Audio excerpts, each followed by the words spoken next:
Please, like, share and subscribe. My Master. Kabanata 11:21 hanggang 11:30. Ang matandang lalaki sa huwaran. Ito ay halos pareho sa naisip.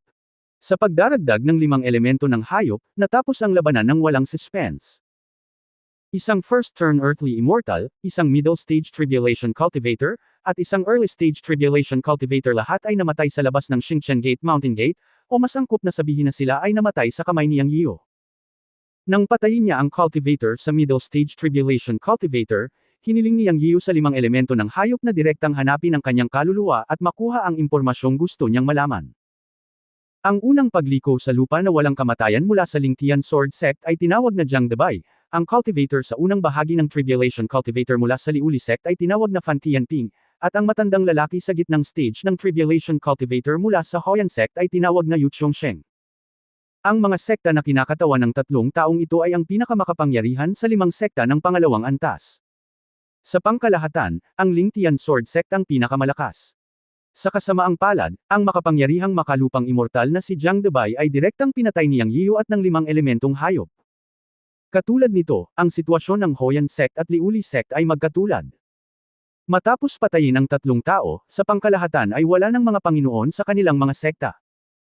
Mula sa impormasyong naghahanap ng kaluluwa, alam natin na ang Lingtian Sword Sect ay may isang elder sa gitnang yugto ng Tribulation Crossing, at ang Flame Sect ay mayroon ding isang cultivator na katatapos lang pumasok sa gitnang yugto ng Tribulation Crossing. Tulad ng para sa Liuli Sect, mayroon lamang isang magsasaka sa unang bahagi ng Tribulation Crossing. Walang masyadong mataas na antas na magsasaka sa 3 sekta na pinagsama, at ang mga nasa Spiritual Severing Realm at Combination Realm ay wala. Ngayon ay iniisip ni Yang Yian na oras na para lumabas ng bundok. Hahanapin niya ang isa sa 3 sekta at direktang sisirain ang isa sa kanila. Patayin ang kapangyarihan, at ang iba ay natural na magiging tapat. Nang maglaon, inanunsyo ng Xingchen Sect na muli nitong sakupin ang milyon-milyong milya ng Xingchen Mountain, at hindi ito magiging mahirap. Gayunpaman, ang bagay na ito ay kailangan pa ring planuhin, upang hindi tumaob sa kanal. Kahit papaano ay hindi pa huli ang lahat para hintayin si Li Fenggayo at ang 9 na babae na lumabas sa pag-iisa. Naniniwala ako na pagkatapos patayin ang mga Panginoon ng 3 sekta ngayon, ang mga sabik na gumawa ng hakbang ay magiging tapat din. Bilang karagdagan, pagkatapos ng labanan ngayon, naramdaman din ni Yang Yian ang kanyang sariling mga pagkukulang. Bagamat mayroon siyang killer maze ng clone space, na maaaring matrap ang mga cultivator sa Tribulation Crossing period, ang premise ay dapat mayroong containment. Kung hindi, ang mga cultivator sa Tribulation Crossing period ay maaari pa ring masira ang clone space at lumabas. Kung hindi dahil sa patuloy na hinaharas ni na Sister Mei, Wu Mokyo at Daoer ang 2 Tribulation cultivator sa clone space, hindi sila makukulong ng formation na mag-isa. Kung siya ay mas malakas, maaari niyang patayin ang cultivator sa gitnang yugto ng kapigatian sa clone space. Kasi naman, medyo mababa ang cultivation niya. Kaya binalak din ni Yang Yiu na samantalahin ang panahong nasa hiwalay sina Li Fenggayo at Jiono upang pag-aralan ang pamana na iniwan ng matanda, tulad ng 12 Supremes, ang mahiwagang kasanayan sa pakikipaglaban na nilikha ng matanda. Hanggat kaya niya ang isang galaw o 2, hindi siya magiging mahiyain gaya ngayon. Ngayon, alam ni Yang Yiu na pangunahin na ang 5 Elements Beasts ang pangunahing puwersa sa pagpatay sa mga immortal na lupa, at siya ay gumaganap lamang ng papel sa pagkagambala. Ang lakas ay hindi sapat. Kaya pagkatapos bumalik sa Xingchen Gate, iniwan ni Yang Yiu ang 5 Elements Beasts, Daoer at Wu Mokyo para bantayan ang Xingchen Gate, at naghanap siya ng lugar upang maunawaan ang mahiwagang kasanayan sa pakikipaglaban na iniwan ng matanda. Para naman kay Sister Mei, babalik siya sa Chenkun Pot Space. Sa mga salita ni Sister Mei, nasanay na siya sa Chenkun Pot Space, at ang kanyang kasalukuyang lakas ng cultivation ay hindi angkop para lumabas. Sinabi niya kay Yang Yiu na magpapatuloy siya sa pagsasanay sa pag-iisa pagkatapos ng oras na ito. Ang ilang dragonfish sa Dragon Palace ng Dragonfish Lake sa espasyo ng Chenkun Pot ay nagpakita ng mga palatandaan ng ebolusyon at kailangan ang kanyang pangangalaga.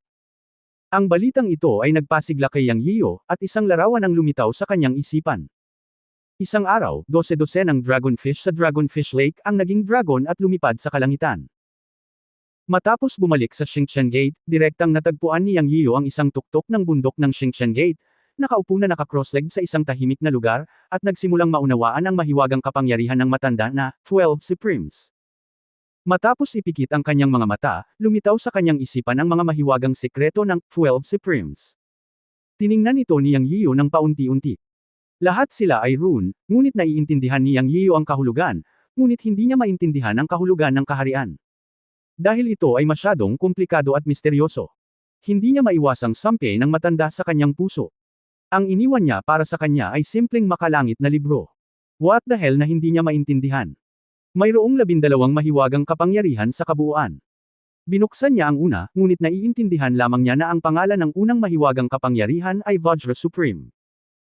May larawan ng isang matandang lalaki na may hawak na magic formula sa kanyang kamay, nakatayo ng tuwid sa pagitan ng langit at lupa, nakatingin sa mga bundok at mga ilog sa ilalim ng kanyang mga paa.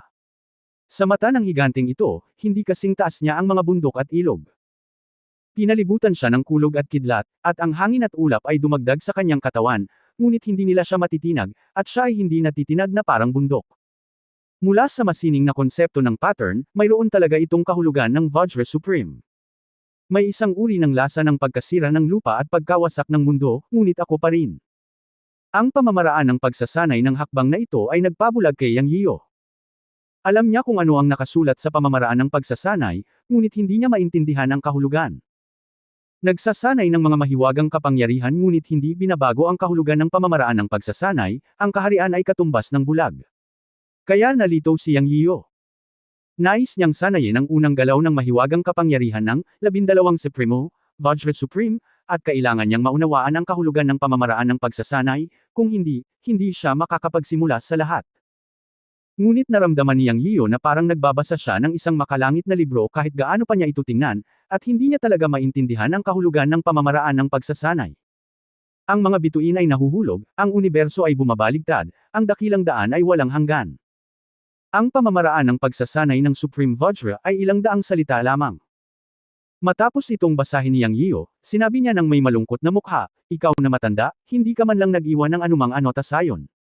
Ano ang ibig sabihin nito? Paano ko ito sasanayin?" Si Yang Yiyo ay labis na nagdamdam. Walang naisip si Yang Yiyo sa isang buong araw, at hindi niya maiwasang makaramdam ng kaunting pagkabalisa. Ngunit naunawaan din niya na kung mas nababalisa siya, hindi niya ito naiintindihan. Sa puso niya, sinisi niya ang matanda sa hindi pag-iiwan ng anotasyon. Sa katunayan, alam niyang sinasadya ng matanda. Noong nakaraan, magkakaroon ng mga anotasyon sa paglilinang ng mga pamamaraan, ngunit sa pagkakataong ito ay wala na. Siya ay hinalinhan ng imahinasyon. Baka ito ang maingat na pagsisikap ng matanda. Dahil lamang kapag lubusan mong naintindihan ang isang bagay, mas magiging bihasa ka dito at ito ay magiging sa iyo. Ang mga anotasyon ng ibang tao ay hindi kailanman sa iyo. Matapos maunawaan ang mga prinsipyong ito, unti-unting kumalma si Yang Yiyan. Ang mahiwagang kapangyarihan ng 12 Supremes ay ang mahiwagang kasanayan sa pakikipaglaban na nilikha ng matanda. May kabuuang 12 galaw daw, at ang huling galaw ay hindi man lang itinuro ng dalawa niyang nakatatandang kapatid at nakababatang kapatid na babae. Ayon sa matanda, ang paglilinang ng 12 Supremes ay makapagpapayag man lang sa sarili na lumakad ng patagilid sa mundo ng paglilinang. Naalala ko pa ang confident na tono ng matanda noong mga oras na iyon. Sa makatuwid, ang diskarteng 12 Supremes ay dapat na ang pinaka-ipinagmamalaki na kapangyarihan ng matanda, at isa rin itong makapangyarihang kasanayan sa pakikipaglaban. Halos pumatay sa kanya ang isang first-level earthly immortal, not to mention that the old man is one of the 12 supreme immortals. Ginugol niya ang halos buong buhay niya sa paglikha ng mahiwagang kasanayan sa pakikipaglaban ng 12 Supremes. Paanong napakadaling maunawaan ito ng lubusan? Sa ganitong paraan, nawala ang pagkainip ni Yang Yiyo. Siya kumalma at nagsimulang mag-aral muli. Sa pagkakataong ito ay hindi siya tumingin sa rune formula, ngunit nagsimula sa ilustrasyon. Nang tingnan niyang muli ang higanteng nakatayo sa ilustrasyon, sa wakas ay natagpuan ni Yang Yiyo ang ilang pagkakaiba. Una sa lahat, bagamat ang higanteng ito ay nakatayo patagilid at hindi malinaw na nakikita ang buong larawan, palaging pamilyar si Yang Yiyo. Nang muli siyang tumingin, sampen, ang higanteng ito ay ang matanda mismo. Bagamat nakatagilid siya, mas lalo siyang tumingin, mas pamilyar ang hitsura niya. Iyon ay ang matandang si Yun Changxi. Ito ay tila nagbukas ng isang bagong paraan ng pag-iisip, o maaaring sabihin na mayroong pakiramdam ng pag-unawa sa lahat ng mga batas sa pamamagitan ng isang paraan. Pagkatapos ay nalaman ni Yang Yiyan na ang matandang lalaki sa larawan ay tila ang Dharmakaya na ginamit niya noong ginamit niya ang kanyang katawan upang sirain ang Tianyuan sect. Bagamat iba ang galaw, natitiyak ni Yang Yiyan na ang matandang lalaki sa larawan ay ang katawan ng Dharmakaya. Ang impresyon ng matandang lalaki na nagpapakita ng katawan ng Dharmakaya noong araw na iyon ay masyadong malalim, o napakalakas, at naaalala pa rin ito ni Yang Yian. Sa pag-aakalang ang mahiwagang kakayahan ng 12 Supremes ay ang Dharmakaya, hindi naiwasang matuwa si Yang Yian, dahil ang eksena ng Dharmakaya ng matandang lalaki na sinisira ang Tianyuan sect noong araw na iyon ay masyadong nakakabigla at makapangyarihan. Ito ay tulad ng pagtalikod sa mga ulap at pagsira sa Tianyuan sect. Sa hindi inaasahang pagkakataon, ang 12 Supremes ay isang mahiwagang kasanayan batay sa Dharmakaya. Pagkatapos ay biglang nakita ni Yang Yian na ang higanting nakatayong matangkad sa larawan, o ang Dharmakaya ng matanda, ay may maliliit na tuldok sa kanyang katawan. Napakaliit na tuldok, sa ginto, na nakakalat sa buong katawan niya. Habang pinapanood ni Yang Yian, bigla siyang nagkaroon ng ideya at hindi napigil ang bumulalas, kaya ito ang meridian line para sa paglilinang, naiintindihan ko, naiintindihan ko. Matapos makita na ang isang tuldok ay konektado upang bumuo ng isang meridian, ang pattern ng Dharma ng matanda sa mga mata ni Yang Yian ay nagsimulang kumislap, at ang mga linya ay tumatakbo, ngunit sa reverse direksyon. Ngayon ay iniisip niya ang tungkol sa pamamaraan ng paglilinang, at bigla niyang naramdaman na siya ay naliwanagan. Kabanata 1122 King Kong Supreme. Ang unang hakbang ng 12 Supreme ay tinatawag na Vajra Supreme. Matapos maunawaan ni Yang Yiyo ang ruta ng paglilinang, natagpuan niya ang susi ng isipin niya ang pangalan ng unang hakbang at sinubukang maunawaan ang paraan ng paglilinang. Mula sa pangalan ng unang paglipat, nangangahulugan ito na ituring ang sarili bilang isang Vajra, hindi mahalaga kung ang mga bituin ay mahulog o ang mundo ay baligtad, o ang mundo ay nawasak, ang mantra ay nangangahulugan na ang dakilang Tao ay walang hanggan. Ang walang hanggan na ito ang tunay na kahulugan ng unang hakbang ng Vajra Supreme. Kahit paano gumuho ang langit at masira ang lupa, ako, isang Vajra, ay palaging magiging walang hanggan at hindi nagbabago, tulad ng isang walang hanggang pag-iral tulad ng Great Tao. Kapag lumilitaw ang Vajra Supreme, kahit gumuho ang langit at bumagsak ang mga bituin, huwag isipin ang pagyanig. Ito ay talagang dominanti at makapangyarihan. Matapos maunawaan ang tunay na kahulugan ng daan-daang mga salita ng pamamaraan ng paglilinang, nagsimulang magsanay si Yang Yiyo ayon sa ruta ng paglilinang, binibigkas ang paraan sa kanyang bibig upang makipagtulungan, na tumutugma sa maliliit na tuldok sa matandang lalaki sa pattern ng linya ay umuusad ng unti-unti. Ang buong proseso ay napakabagal, ngunit ito ay umuunlad. Hindi nagmamadali si Yang Yiyo. Umupo siya sa harap ng isang desyerto na bundok sa Xingchen Gate at dahan-daang nag-practice. Pagkatapos niyang pumasok sa estado ng pagsasanay, nakalimutan niya ang buong mundo. Tanging ang mahiwagang kakayahan sa pakikipaglaban ng unang hakbang ng Vajra Supreme sa 12 Supremes ang nananatili sa kanyang isipan. Habang nagpapatuloy ang pagsasanay, sa isang tiyak na sandali, ang kamalayan ni Yang Yiyo ay hindi namamalayang bumagsak sa unang galaw ng larawan. Sa isang iglap, parang ibang mundo ang pinasok niya. Sa primitive na mundo, isang higanti ang nakatayo sa pagitan ng langit at lupa. Sa pagharap sa rumaragasang baha at sa pagguho ng bundok, gumawa siya ng selyo sa kanyang kamay at sumigaw, Vajra Immovable Seal. Sa tunog ng pagsasara, natapos ang hand seal, at ang buong katawan ay nasa Vajra state. Anuman ang epekto ng baha o ang pagdurog ng bundok ay gumuho, hindi niya ito matitinag kahit isang hakbang. Siya, nilabanan ang malaking kapangyarihan ng kalikasan. Pagkatapos, sa gilid ng eksena, may mga bituin na bumabagsak mula sa langit at mabangis na bumasag patungo sa kanya. Sa lupa at sa langit, may mga malalaking hayop at ibon na kasing laki ng mga bundok, na sunod-sunod na umaatake sa kanya. Sa sandaling ito, muling gumawa ng selyo ang higanti at umungal, Vajra Seal, Supreme Seal, Vajra Supreme, Supreme Invincible.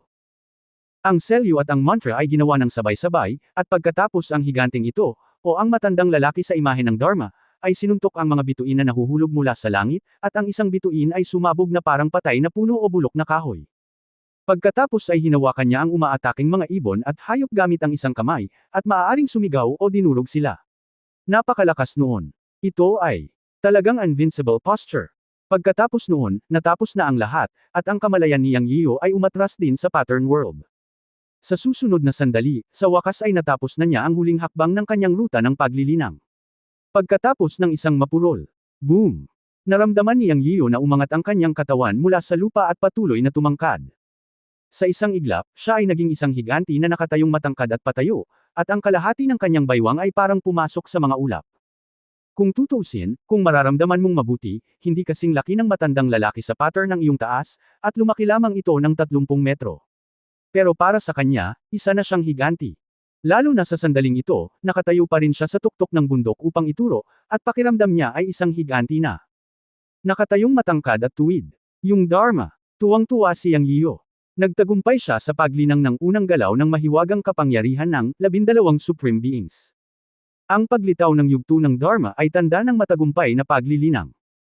Bagamat hindi ito kasing laki ng ginamit ng matanda, ang Dharma face na 30 metro ay hindi maliit.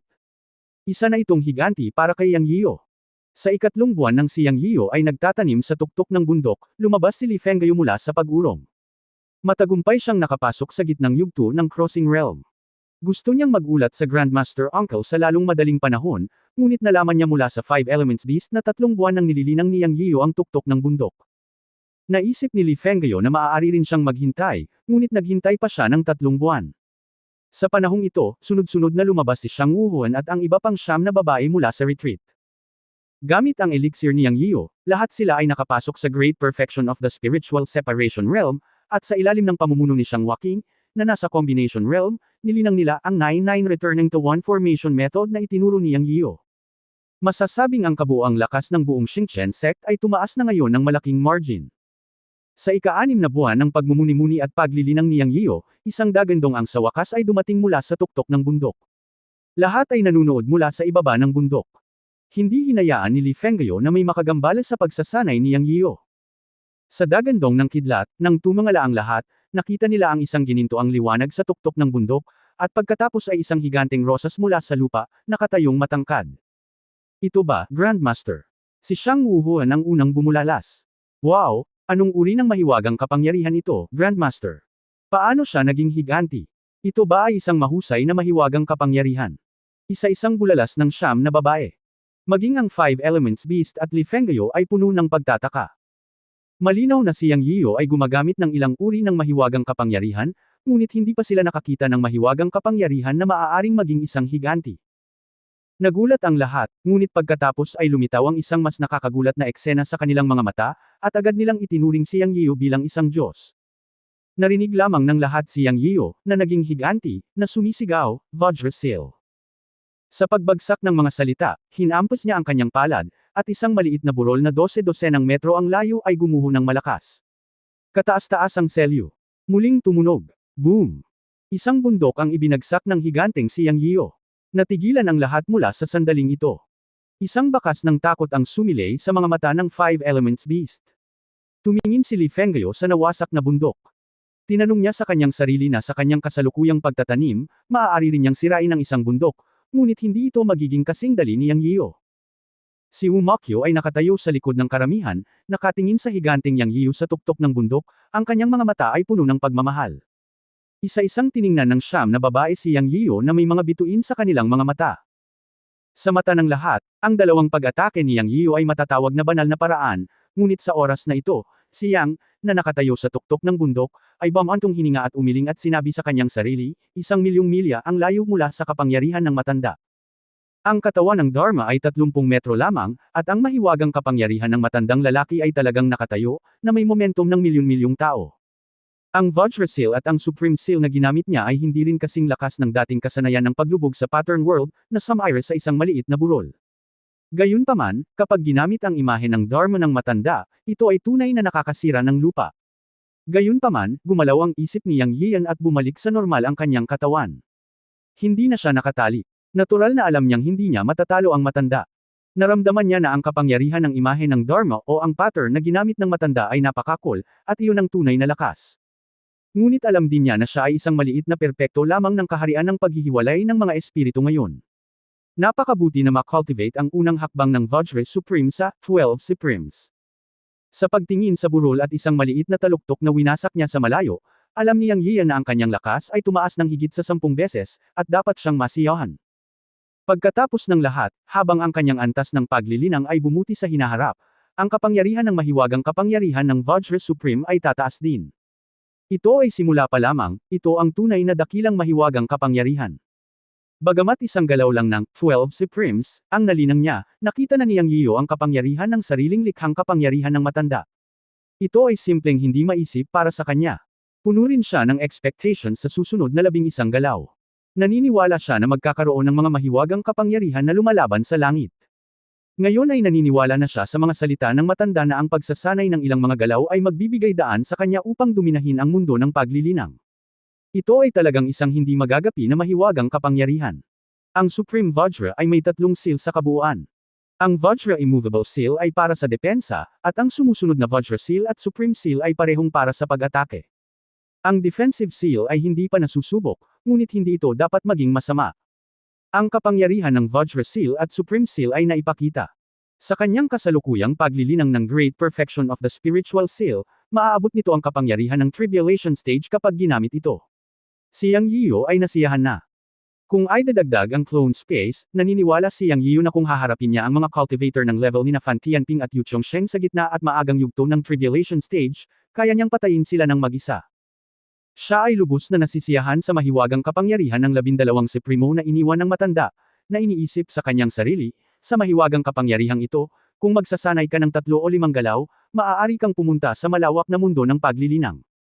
Gayunpaman, kung mas malakas at makapangyarihan ang mahiwagang kapangyarihan, mas mahirap itong magsanay. Malinaw din si Yang Yiyo tungkol dito.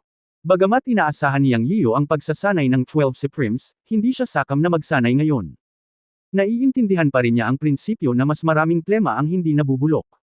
Matapos ma-master ang unang hakbang ng Vajra Supreme, hindi pa huli para pag-aralan ang mga sumusunod na galaw. Bukod dito, may mga limitasyon pa rin sa larangan ng paglilinang. Nararamdaman ni Yang Yiyo na ang 3 seal ng Vajra Supreme ay mauubos. Ang gayong makapangyarihang mahiwagang kapangyarihan ay natural na hindi magagamit ng walang hanggan.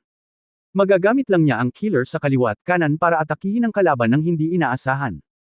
Nang makita si Li Fengyo at ang iba pa na nakatingin sa kanya sa paanan ng bundok, gumalaw si Yang Yiyo at lumipad pababa.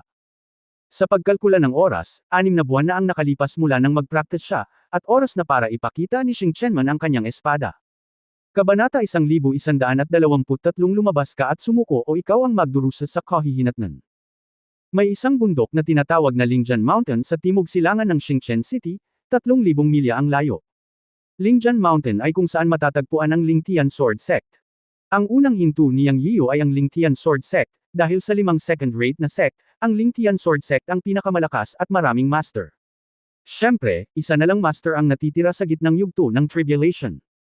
Si Dabai, isang first-level Earth Immortal ng Lingtian Sword Sect, ay pinatay ni Yang Yiyo at ng 5 Elements Beast. Sa parehong araw, bumalik siya mula sa 5 elementong lupain at pinatay ang isa pang master na nasa maagang yugto ng Tribulation sa labas ng gate ng Xingchen Mountain. Walang mga nangungunang master sa Lingtian Sword Sect ngayon. Mayroon lamang isang master sa gitnang yugto ng Tribulation na nakaupo sa sekta. Ito ang impormasyong nakuha ng 5 elemento mula sa paghahanap ng kaluluwa ni Yu Chongsheng ng Flame Sect. Para kay Yang Yiyo ngayon, ang isang master sa gitnang yugto ng Tribulation ay talagang hindi dapat banggitin. Madudurog niya siya sa pamamagitan ng pagpapakawala ng 5 Elements Beast. Meron. Gayon din si Li Fengyo, na umabot na sa gitnang yugto ng Tribulation. Para kay Yang Yiyo, nilinang niya ang unang hakbang ng Vajra Supreme sa The 12 Supremes. Sa clone space, hindi siya natatakot sa gitnang yugto ng Tribulation. Siyempre, kung may tunay na laban sa pagitan ng mga master sa Tribulation period, hindi niya kailangang kumilos kasama si Li Fengyo at ang 5 Elements Beast. Ang dahilan kung bakit pinili niyang salakayin ang Lingtian Sword Sect ay dahil sa huling beses na inatake ng 5 pangunahing sekta ang Xingchen Gate, ang Lingtian Sword Sect ang nanguna sa pag-oorganisa nito. Bukod dito, ang Lingtian Sword Sect ay umasa sa pagkakaroon ng isang first-level Earth Immortal, at ang gitnang puwersa ay higit pa kaysa sa ibang mga sekta. Matapos wasakin ang Tianyuan Sect, nagsimulang lumawak ang ambisyon ng Lingtian Sword Sect. Kaya't sasalakayin ni Yang Yiyo ang Lingtian Sword Sect ngayon, una upang alisin ang isang sekta na may malaking potensyal, at pangalawa upang itatag ang kanyang prestihiyo. Hanggat nawasak ang Lingtian Sword Sect, natural na susuko ang ibang puwersa. Ang lahat ay tungkol sa lakas. Ito. Hindi ba't malupit at mamamatay tao si Yang Yiyo para sirain ang Lingtian Sword Sect, ngunit sa pangkalahatang kapaligiran ng Cultivation World, kung hindi siya malupit, papatayin siya ng mga tao at sisirain ang Xingchen Gate. Ang mga pakinabang ng pagsira sa Lingtian Sword Sect ay mas malaki kaysa sa mga disadvantages. Bagamat alam niyang gagawa siya ng pagpatay, kailangan niyang gawin iyon. Dahil nangako siya sa matanda na siya ang mananagot sa mga tao ng Xingchen Sect, kailangan niyang gawin ito. Bukod dito, ang kasalukuyang Xingchen Sect ay ang kanyang lugar na tinitirhan. Kung magiging mas malakas ang Xingqian sect, ang mga disipulo ng Yunmen sa Mountain and Sea Realm ay magkakaroon din ng lugar na matutuluyan pagdating nila sa Cultivation World. Ang pagsasaalang-alang ni Yang Yiyo ay hindi lamang para sa kanyang sarili. Upang duminahin ang Xingqian Mountains, na sumasaklaw sa 1,000,000 milya, ang isa ay dapat na walang awa. Pagkarating ng grupo sa tarangkahan ng Lingtian Sword Sect, nahaharap sila sa isang mahigpit na saradong porma sayon ng proteksyon sa bundok. Tila natanggap nila ang balita at isinara ang pagbuo ng proteksyon sa bundok matagal na ang nakalipas. Ang pagbuo ng proteksyon sa bundok ng Lingtian Sword Sect ng Ancestor Uncle ay nabuksan na. Parang puwersahan lang ang pag-atake natin, pero pakiramdam ko hindi natin masisira ang pagbuo ng proteksyon sa bundok. Sa tingin ko ito ay ang pagbuo ng proteksyon sa bundok na itinakda ng immortal na lupa. Sabi ni Li Fenggayo, hindi naman siguro ganoon. Ayon sa impormasyong nakuha ko mula sa isang tao sa Tianyuan Sect, ang Lingtian Sword Sect ay lumitaw lamang mahigit 2,000 taon na ang nakalilipas. Ito ay hindi isang mahabang panahon mula noong ito ay itinatag, at wala silang maraming mga masters. Isang general, si Debay, ang napatay, at ngayon ay isa na lamang ang nasa gitnang yugto ng tribulation. Sa 2,000 taon ng pamana, mayroon lamang isang unang antas na immortal sa lupa. Hindi ganoon kalakas ang nabuo nilang Mountain Protection Formation. Maghintay ka, titingnan ko muna. Natapos magsalita si Yang Yiyo, pumunta siya sa unahan upang suriin ang pagbuo ng proteksyon sa bundok ng Lingtian Sword Sect. Alam niya ang porma sayon at alam niya na kahit na hindi siya kasing husay ng elder ng Yunmen na si Lao Mengto, nakakakita rin siya ng ilang mga trick. Hanggat natagpuan niya ang mga kapintasan sa gate ng buhay, hindi imposibleng masira ito sa ilalim ng malakas na pag-atake. Makalipas ang kalahating oras, tumingin si Yang Yiyo sa isang bato at tumawa. Ang anumang pagbuo ng proteksyon sa bundok ay dapat umasa sa kabundukan upang may set up ang porma sayon.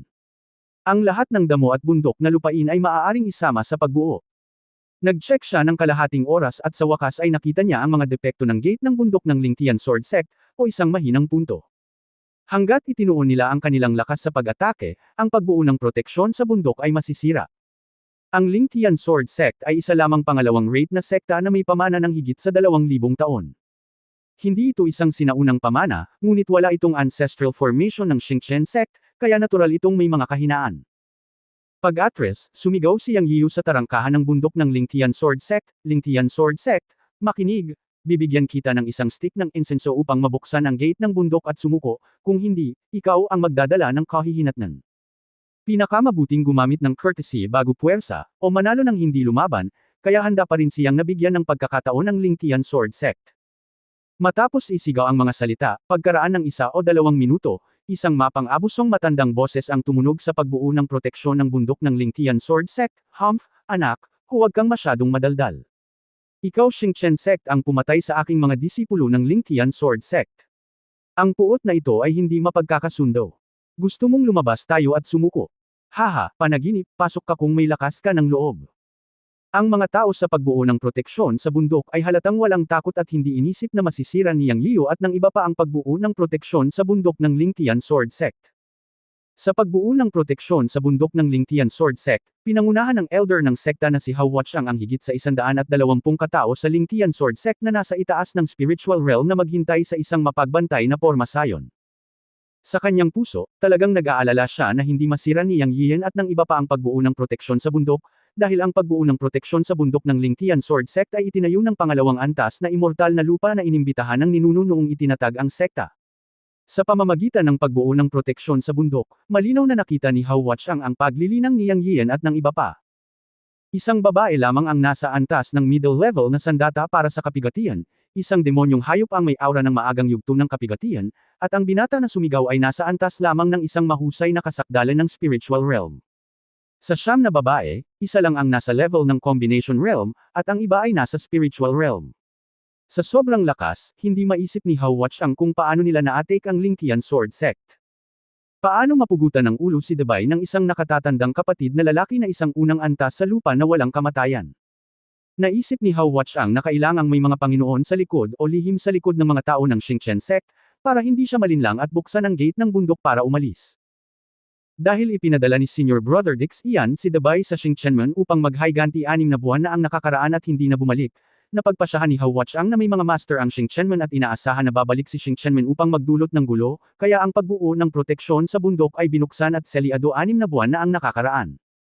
Nang makita si Yang Yiyo na naghihintay ng isang tao ngayon, mas tama ang kanyang hula. Sa ngayon, hindi na siya lalabas, at ang pagprotekta sa Lingtian Sword Sect ang pangunahing prioridad. Hindi alam ni Yang Yiyo kung ano ang iniisip ni Hao Wuchang sa pagbuo ng proteksyon sa bundok ng Lingtian Sword Sect. Alam niyang narinig niya ang kawalang takot ni Hao Wuchang. Natawa naman agad si Yang. Bagamat malakas ang pormasayo ng proteksyon sa bundok ng Lingtian Sword Sect, dahil nakahanap siya ng mahinang punto, may pag-asa na masira niya ito sa pamamagitan ng puwersa. Agad niyang sinabi ng malakas kay Li Fengyo at sa iba pang nasa likuran niya, bagaman sasalakayin ko ang isang lugar, sisirain ko ang pagbuo ng proteksyon sa bundok ng Lingtian Sword Sect. Natapos magsalita si Yang Yiyo, agad niyang tinadtad ang isang tumpok ng mga bato gamit ang Dragon Slaying Sword sa kanyang kamay, na siyang mahinang punto ng formation. Boom! Pagkatapos ng isang malakas na ingay, lumipad ang mga bato sa buntan, ngunit iyon lang. Isang malakas na alon ng enerhiya ang lumabas. Ito ay ang kapangyarihan ng hadlang ng pagbuo ng proteksyon sa bundok. Gayunpaman, ang espada ay isang pagtatangka lamang. Kung may mga batong lumilipad, nangangahulugan ito na ito ay talagang isang mahinang punto. Pagkatapos nito, ang lahat, sa pangunguna ni Yang Yiyo, ay sumalakay sa isang lugar sa tumpok ng mga bato. Boom! Tumunog ang nakakabinging dagandong, at nagsimulang manginig ang buong lupa. Sa ilalim ng magkasanib na pag-atake ng lahat, ang mga bato ay lumipad at lumiit ng husto. Alam ni Yang Yiyo na hanggat ilang beses pa siyang dumating, ang pagbuo ng proteksyon ng bundok ng Lingtian Sword Sect ay mag-isa kapag nawala ang mga bato. Boom! Matapos ang ikatlong alon ng mga pag-atake, isang ikasampu na lamang ng mga bato ang natitira, at ang pormasayon ay nasira ng isa pang pag-atake. Sa oras na ito, ang mukha ni Hao Wuchang ay nagbago ng husto. Hindi niya naiintindihan ang pormasayon, ngunit nakikita niya na nagsimulang manginig ang pagbuo ng proteksyon sa bundok. Senyales ito na malapit nang masira ang formation. Siya, napaungol sa kanyang puso, pinapatay ng Diyos ang aking Lingtian Sword Sect. Agad niyang sinabi sa isang disipulo sa tabi niya, "Young Sect Master, kunin mo itong Jade Slip. Kung ang sitwasyon ay hindi tama sa ibang pagkakataon, samantalahin ang pagkakataon upang makatakas. Maaari kang pumunta sa Lingtian Holy Land sa Lingtian Star Territory, na siyang bayang pinagmulan ng mga ninuno. Iulat ang mga kaganapan ngayon sa Lingtian Holy Land para ipaghiganti tayo." Boom! Walang nagsalita dito, isang dagandong ang tumunog, at ang buong pagbuo ng proteksyon sa bundok ay gumuho. Ang pagbuo ng proteksyon sa bundok ng Lingtian Sword Sect ay naghihintay na sirain ni Yang Yiyo. Ang lahat ay lampas sa inaasahan ni Hao Wuchang. Hindi niya inaasahan na ang kabilang partido ay maaaring aktwal na masira ang pagbuo ng proteksyon sa bundok na itinakda ng pangalawang antas na Earth Immortal. Ano?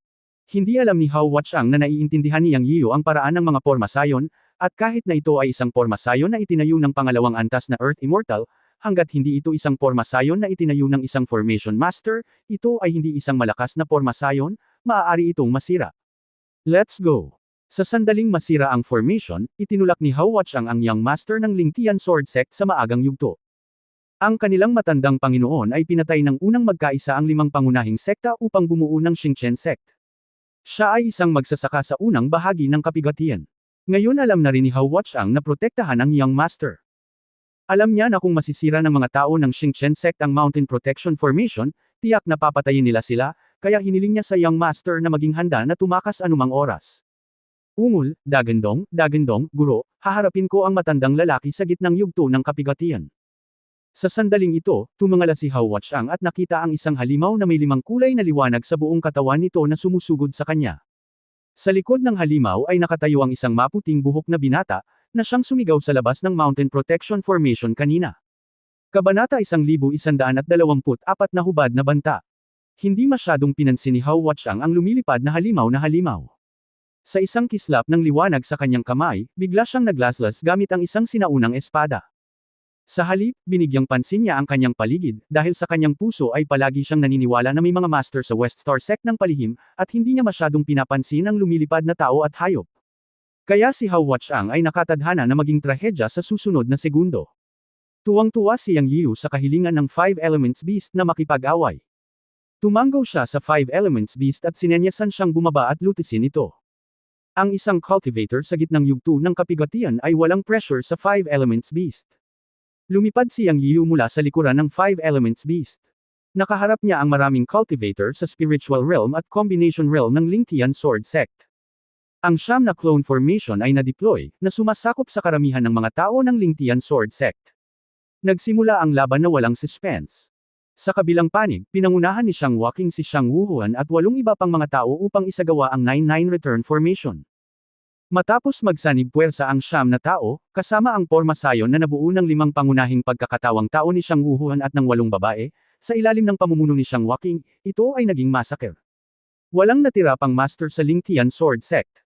Mayroon lamang isang tao sa gitnang yugto ng Tribulation Crossing, at ang iba ay hindi nababahala. Makalipas ang kalahating oras, natapos ang isang panig na labanan. Kahit na ang Lingtian Sword Sect ay may maraming mga disipulo, walang mga master, at ito ay nakatakdang mapuksa. Sa panig ng Xingchen Sect, naroon si Li Fenggayo, ang Five Elements Beast, at Yang Yiu. Para kay Xiang Waking, ang siyam ay ang pinakamahusay sa Spirit Severing Realm. Matapos mabuo ang 9-9 return formation, walang problema na palibutan at patayin ang Heti Realm. Natapos ang laban na ito ng walang suspense. Nahanap na ng Grandmaster ang treasure house ng Lingtian Sword Sect. Lumakad palayo si Li Fenggayo na puno ng dugo, ngunit ang lahat ay dugo ng ibang tao. Nagningning ang mga mata ni Yang Yian nang marinig niyang sinabi niya, pangunahan. Ang susi sa pag-atake sa isang sekta ay ang mga mapagkukunan ng paglilinang. Bawat sekta ay magkakaroon ng treasure house, lalo na ang sekta. Ang treasure house ay karaniwang pag-aari, at karaniwan ay hindi ito itatago sa katawan. Noong nakaraang pagkakataon, matapos sirain ng matanda ang Tianyuan Sect, hindi alam ni Yang Yian na may treasure house ang sekta. Pagkatapos lamang niyang ipadala sina Li Fenggayo at Jieno sa Tianyuan Sect upang linisin ang larangan ng digmaan ay sinabi niya sa kanya na ang treasure house ng Tianyuan Sect ay walang laman. Inakala na ito ay kinuha ng mga disipulo ng Tianyuan Sect na tumakas ng maglaon. Dahil dito, hindi mapalagay si Yang Yian. Sa pagkakataong ito, noong inaatake ang Lingtian Sword Sect, hiniling kay Li Fenggayo na hanapin ang treasure house ng Lingtian Sword Sect sa lalong madaling panahon. Ngayon tila tama ang taya na ito. O ang mga tao ng Lingtian Sword Sect ay walang oras na ilipat ang treasure house. Matapos wasakin ang Lingtian Sword Sect, natural na tatakas ang ilang mababang antas na disipulo, at walang paraan si Yang Yian para pigilan sila. Ang mga disipulo ng Lingtian Sword Sect sa ibaba ng out-of-body realm ay pinayagan silang makatakas nang hindi sila pinigilan. Pagkatapos ng lahat, ito ay isang kasalanan ng pagpatay. Ang pagpuksa sa sekta ay nakatarget lamang sa mga magsasaka sa itaas ng spiritual realm. Ang mga taong ito ay ang gitnang puwersa ng isang sekta. Tulad ng para sa mga may mababang paglilinang, hindi sila maaaring magdulot ng anumang pinsala. Ang pagpatay sa lahat ng mga disipulo sa itaas ng spiritual realm ay katumbas ng pagpuksa sa Lingtian Sword Sect. Hindi nakakapinsala para sa ilang maliliit na magsasaka na makatakas. Gayunpaman, nakapatay sila ng daan-daang tao. Masasabing umagos ang dugo na parang ilog. Hindi naawa si Yang, dahil alam niyang kailangan niyang umalis sa ganitong paraan para magkaroon ng deterrent effect. Ngunit ang hindi niya alam ay sa mga taong nakatakas, mayroong isang cultivator sa Nascent Soul Realm, na siyang Young Master ng Lingtian Sword Sect. Ang pagtakas ng taong ito ang nagdulot sa kanya ng maraming problema sa hinaharap. Ngunit ang lahat ng ito ay isang kwento para sa ibang pagkakataon. Ngayon ay lumitaw siyang sa treasure house ng Lingtian Sword Sect at naglaway sa mga bundok ng natural na materyales at kayamanan. Ang mga espiritual na gamot at espiritual na mga bato ay nakatambak na parang mga bundok. Ito ang nagpaisip kay Yang kung dapat ba siyang pumunta at sirain ang ilang mga sekta sa pangalawang antas. Hindi kaya ito ay isang kapalaran. Siyempre, pagkatapos ng pag-iisip na ito, mabilis niya itong pinatay. Ang sitwasyon ay nagpilit sa kanya na sirain ang Lingtian Sword Sect, ngunit kung ito ay magiging isang ugali, ito ay isang kasalanan ng pagpatay. Hindi pa niya nalampasan ang malaking kapigatian sa langit. Kung ang kasalanan ng pagpatay ay masyadong mabigat, ang makalangit na kapigatian ay maaaring pumatay sa kanya. At kung masyadong mabigat ang kasalanan ng pagpatay, siya ay parurusahan ng langit. Lihim niyang binalaan ang kanyang sarili na mas mabuting magkaroon ng kaunting mga pag-iisip sa hinaharap. Umiling siya at hiniling kay Li Fenggayo na ilayo ang mga samsam. Ito ang kabisera para sa pagtaas ng Xingchenman sa hinaharap. Sa paraan ng paglilinang, ang kayamanan, kaibigan, mahika at lupa ay kailangang-kailangan, at ang kayamanan ay nauuna. Matapos makumplito ang lahat, tumayo si Yang Yiu sa tuktok ng bundok ng Lingtian Sword Sect, nakatingin sa langit sa malayo na may ngiti sa kanyang mukha. Alam niyang may darating na palihim na magpapapansin. Matagal nang natuklasan ng espiritual na kamalayan ang hiningang nagtatago sa malayo, at alam niya nang hindi tinatanong na ito ay mula sa ibang mga sekta. Ang Five Elements Beast ay sabik na subukan at sinabi, "Guro, papatayin mo ba ang mga taong iyon?" Inilibot ni Yang Yiyo ang kanyang mga mata at sinabing, "Patayin ka, ang layunin ngayon ay upang hadlangan, ang mga taong nasa dilim ay ang mga pangunahing tauhan, ang pagsira sa Lingtian Sword Sect ay isang huling paraan, at ito rin ay para makita ng mga taong iyon, bakit sila papatayin." Matapos maupo ng matatag ang Xingchen Sect sa Xingshan Mountain Range na 1,000,000 milya, aasa pa rin ito sa malaki at maliliit na puwersang iyon para magbigay-pugay, maintindihan. Spirit stones, spiritual medicines, etc. Sa hinaharap, lahat sila ay magbibigay-pugay sa Xingchen Sect, ito ang pangunahing interes. Bakit nakipagsapalaran ng Lingtian Sword Sect na salakayin ang Xingchen Sect? Hindi ba para lang maging boss, utusan ang puwersa ng 1,000,000 milya ng Xingshan Mountain Range, at hayaan silang magbigay-pugay? Matalino si Master. Nambobola siya ng Five Elements Beast. Siyempre, kailangan pang bugbugin yung mga suwail. Sana ay magising na si Lai Zi, na sumire sa Lingtian Sword Sect ngayon, kung hindi, kailangan nilang pumatay ng mga tao. Sa katunayan, ako ay isang pasipista at ayoko nang gumawa ng higit pang mga kasalanan. Seryosong sabi ni Yang. Oo, guro, napakapayapa mo. Ang Five Elements Beast ay nambobola siya, ngunit sa kanyang puso ay sinasabi niya, ang kapayapaan ay kalokohan. Maaari bang sirain ang kapayapaan ng isang sekta? Siyempre, ang Five Elements Beast ay bamulong lamang dito sa kanyang puso, at hindi siya nang ahas na sabihin ito ng malakas. Ang parusa sa kanya niyang ay tumagos sa kanyang kaluluwa, at kahit na magkaroon siya ng 10 tapang, hindi siya maglalakas loob na labanan si Yang Yiyo. Nag-chat sandali si Yang Yiyo at ang Five Elements Beast, at lumapit si Li Fenggayo at sinabing nalinas na ang battlefield, at tinanong si Yang Yiyo kung ano ang susunod na gagawin. Naghanda na si Yang ng plano para dito. Tumingin siya sa malayong kalangitan, huminga ng malalim at dahan-daang sinabi, "Mga kapwa dawis na lihim na nanonood ng labanan, sana ay makapunta kayong lahat sa Xingchen Gate para kilalanin ang inyong sekta sa loob ng 3 araw. Ako si Yang Yiyo, ang nagtatag ng Xingchen Gate. Mula ngayon, inanunsyo ng Xingchen Gate na muli nitong kukunin ang kontrol sa milyon-milyong milya ng lupain sa Xingchen Mountains. Isang seremonya ng pagbubukas ng bundok ang gaganapin sa Xingchen Gate sa loob ng 3 araw. Umaasa ako na ang mga kapwa dawis mula sa lahat ng puwersa ay maaaring dumating." Noong nakaraan, ang Tianyuan Sect ang namamahala sa milyon-milyong milya ng Xingchen Mountains. Ngunit ngayon gusto kong sabihin sa iyo na ang Tianyuan Sect ay nawasak ng isang elder ng aking sekta. Ngayon, inatake ng Lingtian Sword Sect ang Xingchen Gate, na nagpagalit sa aking nakatatanda, kaya naganap ang aksyon ngayon. Sa madaling salita, babalik ang Xingchen Gate sa loob ng 3 araw at mamamahala sa milyon-milyong milya ng Xingchen Mountains. Umaasa siyang na makapunta ang lahat. Para naman sa mga puwersang hindi dumating sa loob ng 3 araw, isa-isang bibisitahin sila ng Xingchen Gate. Mga kapwa dawis, matagal pa tayong darating.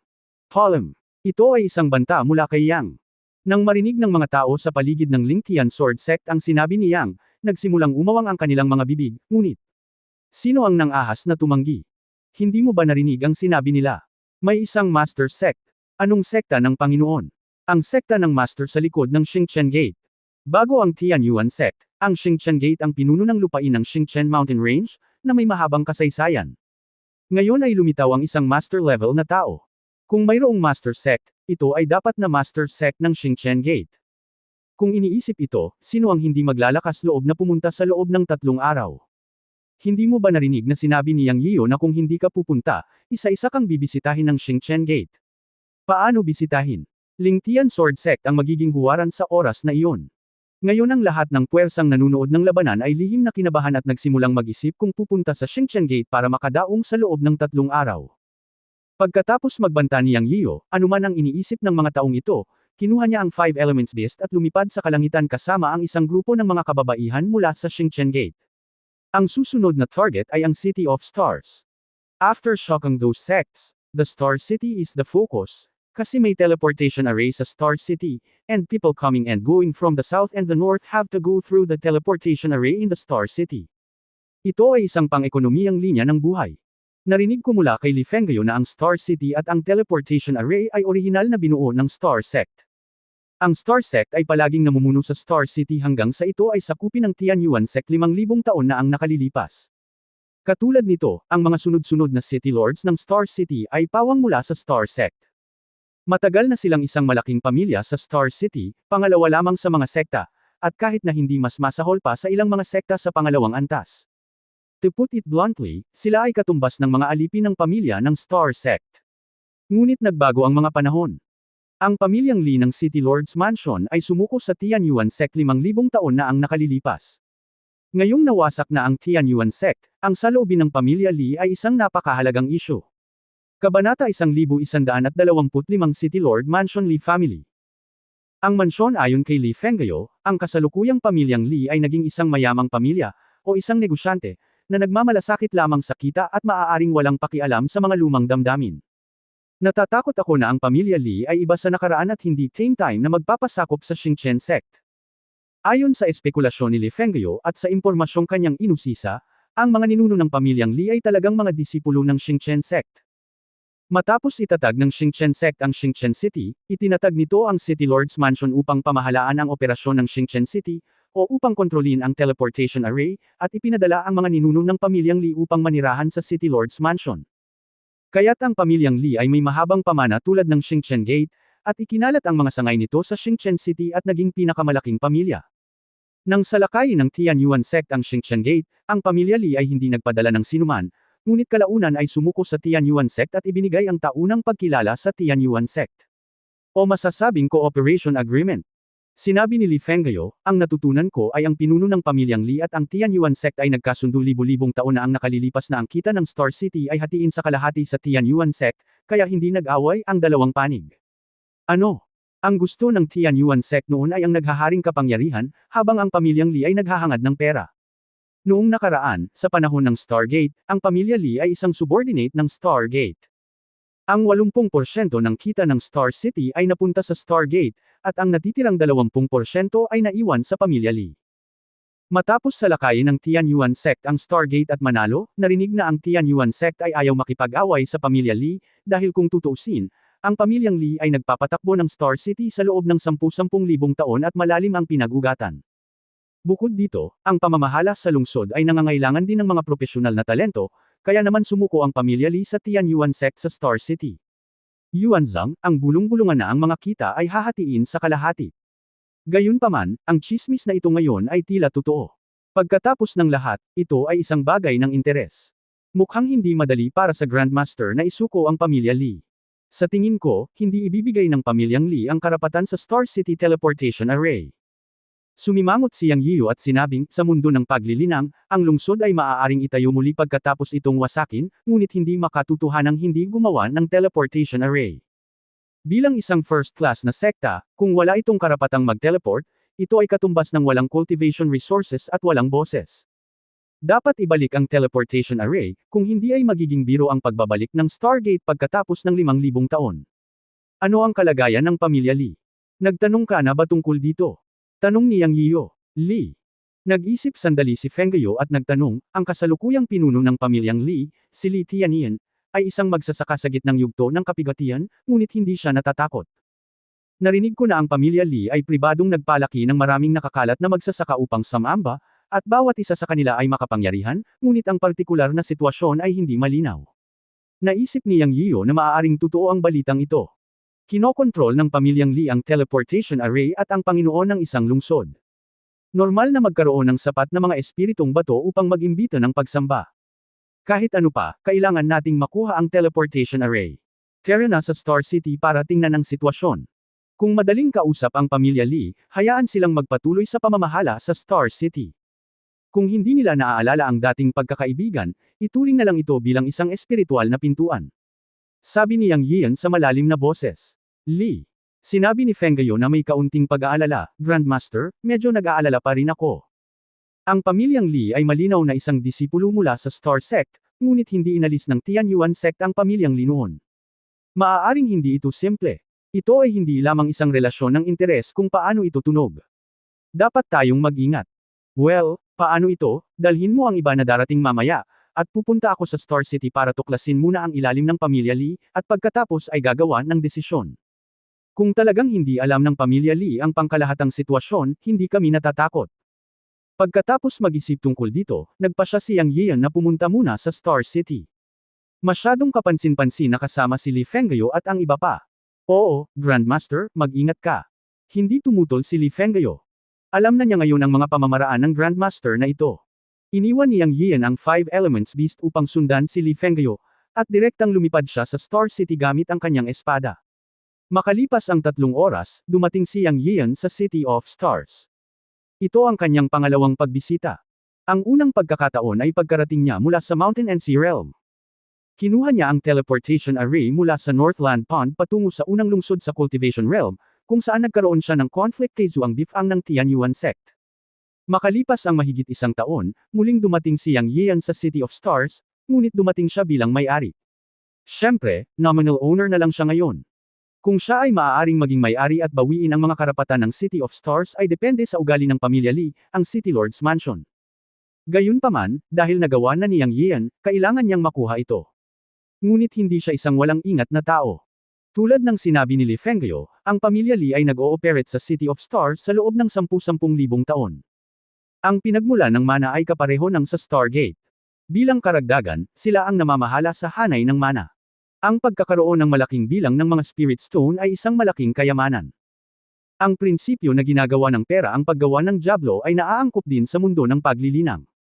Gumagamit ang pamilya Li ng mga espiritong bato para suportahan ang mga mananamba, para linangin ang kanilang sarili, at paunlarin ang pamilya.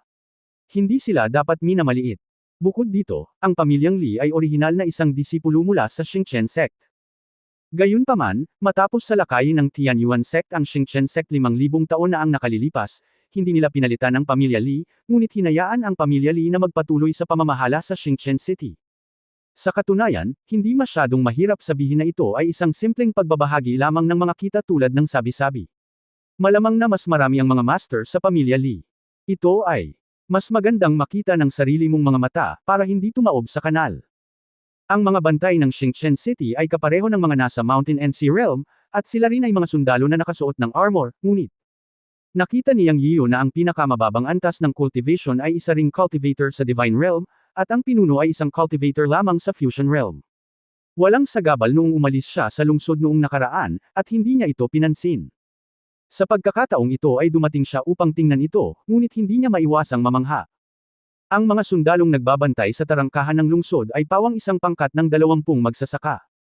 Ang armor na kanilang isinusuot ay hindi mahinang magic weapon armor, at ang magic weapon sa kanilang mga kamay ay talagang isang first-level earth weapon. Ang sandata ng lupa ay natural na isang mahiwagang sandata na pinino ng mga immortal sa lupa. Ito ay mas maunlad at makapangyarihan kaysa sa espiritual na sandata. Kung tutuusin sa pagtatanim at kagamitan ng mga sundalong nagbabantay sa tarangkahan ng lungsod, masasabing lahat sila ay malalakas at mayaman. Ang buong Star City ay sumasaklaw sa isang lugar na higit sa 10 milya.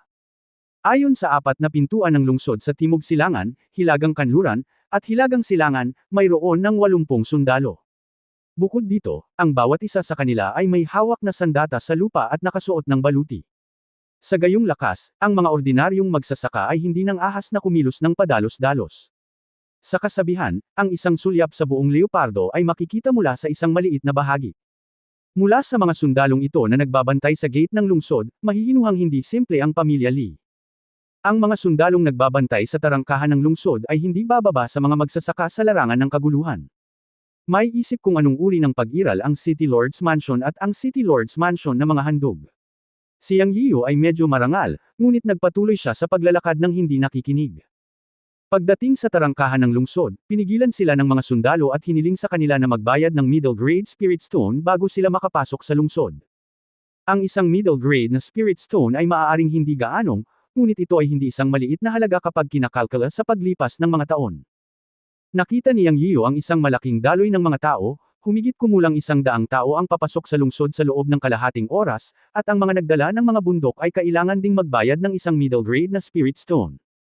Dapat mong malaman na ang isang middle grade Spirit Stone ay katumbas ng 100 low grade Spirit Stone. Meron 4 na gate ng lungsod, kasama ang isang teleportation array, at hanggat magbubukas ka ng tindahan sa City of Stars, kailangan mong magbayad ng isang tiyak na halaga ng mga Spirit Stone sa City Lord's Mansion. Ang kita ng espiritual na bato ng lungsod ng mga bituin sa isang taon ay magiging isang kakilakilabot na bilang. Sa malakas na kayamanan, ang pamilyang Li ay talagang maaaring maging isang makapangyarihang pamilya sa pamamagitan ng pagpapatakbo ng City Lord's Mansion. Hindi nakakagulat na naglakas loob silang umalis sa Stargate. O sadyang huwag seryosohin ang kasalukuyang Stargate. Mahigit 1 taon na ang nakalipas mula nang dumating sila sa Stargate, at 3 laban na ang kanilang nilalabanan. Sa sobrang kaguluhan, hindi naniniwala si Yang Yeo na hindi narinig ng pamilya Lee ang balita. Tiyak na narinig nila ang balita, ngunit hindi nila pinansin ang Xingchen Gate. Ito ay nagpapakita na ang pamilyang Lee ay lumakas at hindi na natatakot sa Xingchen Gate, o may sapat na mga master na maupo sa pamilyang Lee. Pagkatapos bayaran ng Spirit Stone, sinundan ni Yang Yeo ang karamihan sa Xingchen City.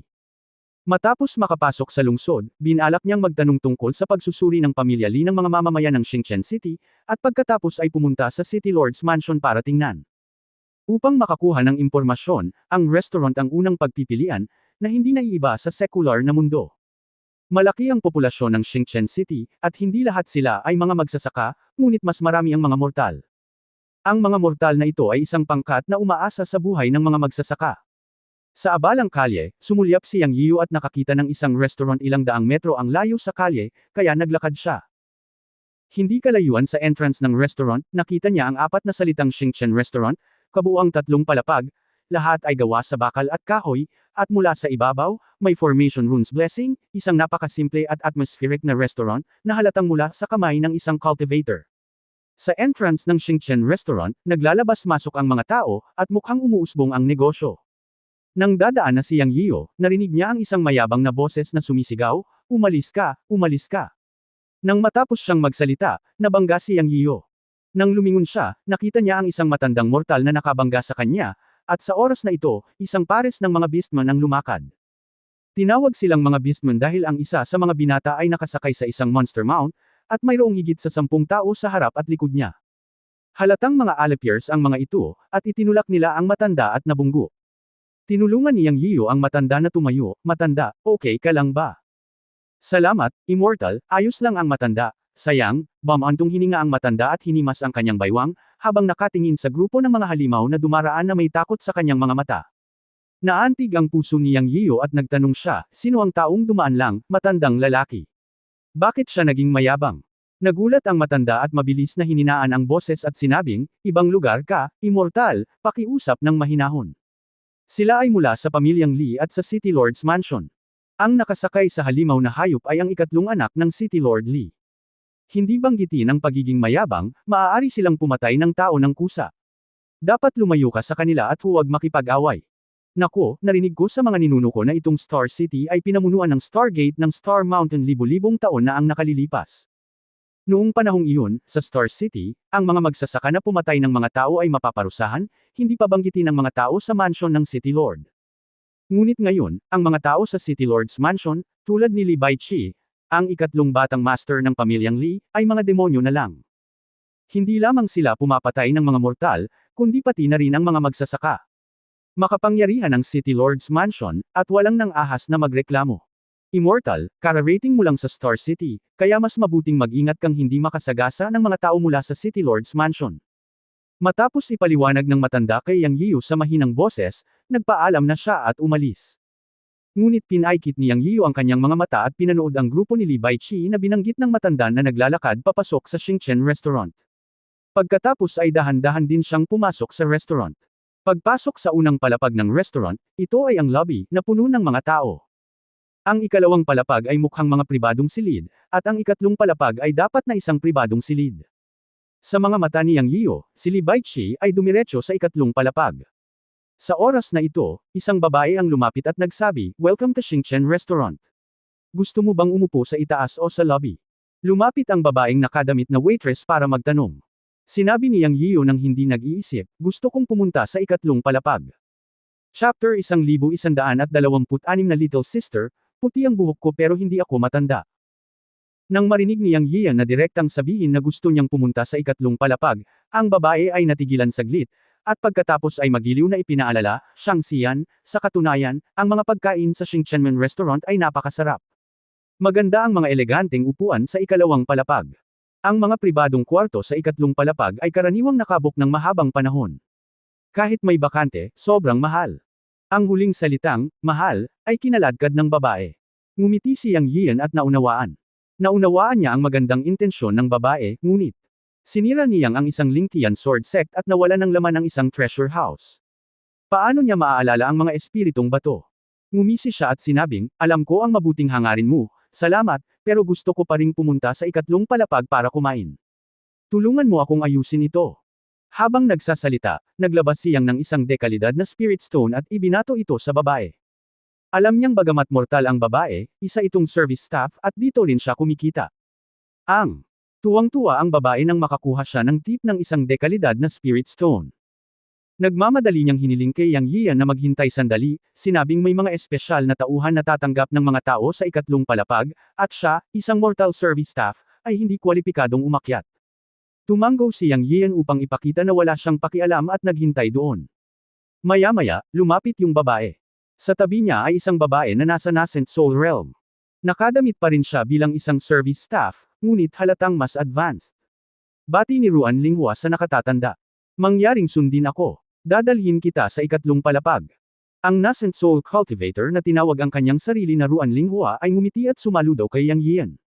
Sinabi ni Yang Yian, salamat. Naunawaan niya na ang restaurant na ito ay may mahigpit na hierarchy. Ang bawat palapag ay dapat may kaukulang service staff para tumanggap ng mga bisita. Halatang mortal ang babae kanina at responsable sa reception sa first floor. Si Ruan Linghua, na nasa nascent soul realm, ay isang waiter muli, na responsable sa pagtanggap sa ikatlong palapag. Lahat sila ay may kanya-kanyang responsibilidad at isa-isang serbisyo. Dahil dito, napabuntong hininga si Yang Yian na ang industriya ng serbisyo sa mundo ng mga magsasaka ay hindi mas masama kaysa sa Earth. Matapos sundan si Ruan Linghua sa ikatlong palapag, natuklasan ni Yang Yian na ang ikatlong palapag ng Xingchen Restaurant ay ibang mundo. Sa sandaling siya ay umakyat, naramdaman niya na ang ikatlong palapag ay puno ng espiritual na enerhiya, na para bang mayroong isang pagtitipon ng espiritu. Bukod dito, ang mga pribadong silid sa ikatlong palapag ay nakaayos sa isang bilog, at mayroong isang entablado sa gitna ng ikatlong palapag.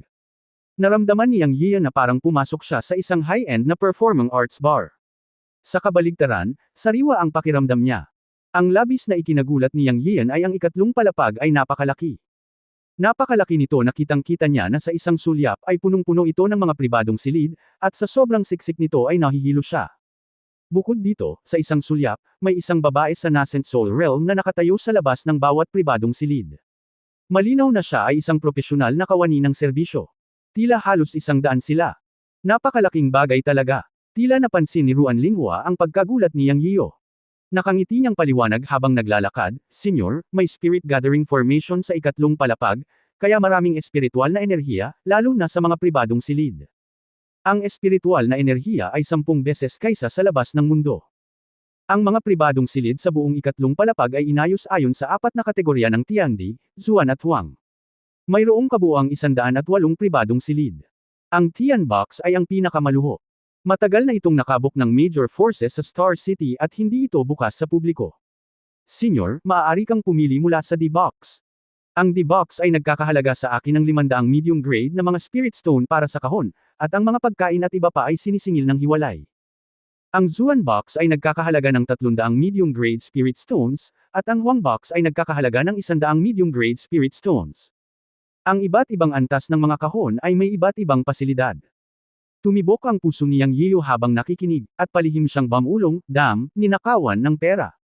Siyempre, pumunta siya sa ikatlong palapag para lang magpakitang gilas, at pagkatapos makita na paparating na si Li Baichi, gusto rin niyang umakyat para makita ang sitwasyon. Sino ang nakakaalam na ang halaga ng isang pribadong silid ay magiging napakataas? Ngayong narito na siya, alam niya na ang ganitong uri ng lugar ay katulad ng mga club sa Earth. Nagpunta ang mga tao dito para lang kumita. Isa rin siyang taong gustong magligtas ng mukha. Bukod pa rito, wala siyang kakulangan sa espiritual na mga bato. Nang sirain niya ang treasure house ng Lingtian Sword Sect, basta-basta siyang kumuha ng 10,000 medium grade na espiritual na bato at 500 high grade na espiritual na bato. Pakiramdam niya ay wala siyang kakapusan sa pera ngayon. Inisip niyang ang kanyang kayamanan at sinabing, pakiayos ng isang Chanzi level box para sa akin. Ang mga espiritual na bato ay hindi isang problema. Sa sandaling ito, siyang ay parang isang nouveau riche. Nagsalita siya ng may yaman at kapangyarihan. Medyo malakas ang boses niya, at malamang may narinig. Isang tawa ang biglang tumunog sa likuran niya. Puff, kuya, makinig ka sa matandang may puting buhok sa harapan. Nouveau riche ba siya? Hehe. Isang boses ng babae na parang silver bell ang tumunog. Pagkatapos, ang isa pang boses ng lalaki ay sumisigaw, Little sister, huwag kang bastos. Halos samuka ng dugo si Yang Yian. Tumingin siya at nakita niya ang isang pares ng mga kabataan 4 metro sa likuran niya. Sa tono ng pag-uusap nila, parang magkapatid sila. Ngunit galit na galit si Yang Yian. Ito ang unang pagkakataon na tinawag siyang matanda at nouveau-riche. Siya, tumingin sa kanya ng hindi magiliw na tingin. Ang babae ay nakasuot ng apricot yellow long gown na may kumikislap na halo. Ito ay malinaw na hindi isang ordinaryong bagay. Ito ay dapat na isang uri ng treasured na damit. Mula sa kanyang mukha, siya ay mukhang isang batang babae na 18 o 19 na taong gulang, ngunit siya ay nagkaroon ng paglilinang ng great perfection ng spiritual dispersion realm. Nakaramdam din si Yang Yian ng kakaibang hininga sa babaeng ito, medyo pamilyar, ngunit hindi niya masabi kung ano yun sandali. Siya ay nagkaroon. Maselang katangian, malalaking mata, tuwid na ilong, at malarosas na bibig, na nagbibigay sa mga tao ng ilusyon ng isang batang babae sa tabi ng bahay. Ang kanyang balat ay kasing puti ng jade at napakaakit. Ang kanyang hitsura ay hindi mas mababa kaysa sa siyang walking, at mas mabuti pa, o masasabing bawat isa ay may kanya-kanyang merito. Sa kabaligtaran, ang babaeng ito na talagang mukhang 18 o 19 na taong gulang ay napaka-espesyal, ngunit sa mundo ng paglilinang, ang edad ay hindi mahuhusgahan sa hitsura. Marahil ang babaeng nasa harapan niya ay isang matandang halimaw na nagpraktis ng libu-libong taon. Bilang para sa binata sa tabi ng babae, sa mga mata ni Yang Yian, isa siyang cultivator sa gitnang yugto ng combination realm. Mukha siyang maringal at may mature at steady na mukha, na nagbigay kay Yang Yian ng magandang pakiramdam. Habang si Yang Yiu ay nakatingin sa magkapatid na may galit, ang binata ang unang humingi ng tawad habang nakakuyom ang kamao, napakagalang, kapatid. Ako si Wang Fu Yunfei, at ito ang kapatid kong si Wang Fu Yangxia. Huwag mo akong sisihin na naging spoiled ako simula pagkabata at hindi ko alam ang kaseryosohan ng mga salita ko. Pero hindi ko sinasadyang pagtawanan ka, kaya patawarin mo ako. Ang binata na tinawag ang kanyang sarili na Wang Fu Yunfei ay naikuyom ang kanyang mga kamao upang humingi ng tawad kay Yang Yiu. May sinseridad sa kanyang mga mata, at hindi siya perfunctory. Dahil dito, gumaan ang pakiramdam ni Yang Yian. Sabi nga sa kasabihan, huwag patulan ang taong nakangiti. Dahil humingi siya ng tawad, wala na siyang pakialam. Tumango si Yang Yian at sinabing, kalimutan mo na, hindi ako mademo na tao. Si Yang Yian ay lubos na nasisiyahan sa saloobin ni Wang Fu Yunfei. Pagkatapos magsalita, sinulyapan niya ang kapatid ni Wang Fu Yunfei at ngumisi, little sister, puti na ang buhok ko, pero hindi ako matanda. Sok, gusto mo bang sabihin na puti ang buhok mo sa murang edad? Sinong maniniwala? Wang Fu Yangxia mukhang matanda ka na. Tiningnan ni Yang Yian ang kapatid ni Wang Fu Yunfei at nakitang kawili-wili ito. Little sister, huwag ka nang magsalita, kung hindi kita isasama sa labas para maglaro sa susunod. Natakot si Wang Fu Yunfei na baka may masabi ang kanyang sira-sirang kapatid na babae, kaya mabilis niya itong pinigilan. Sa kanyang mga mata, kahit na si Yang Yian ay isang cultivator sa larangan ng distraction, naunawaan niya na ang lahat ng cultivator sa mundo ng cultivation ay may background ng isang master, at kahit na ang mga casual cultivator ay may 3 o 2 kaibigan. Kung pinukaw nila ang isang makapangyarihang sekta, ito ay higit na problema kaysa pakinabang. Wala akong sinabing mali. Itinaas ni Wang Fu Yangxia ang kanyang bibig at bamulong. Ikaw, pasensya na. Humingi ng tawad si Wang Fu Yunfei at mabilis na hinayla ang kanyang kapatid.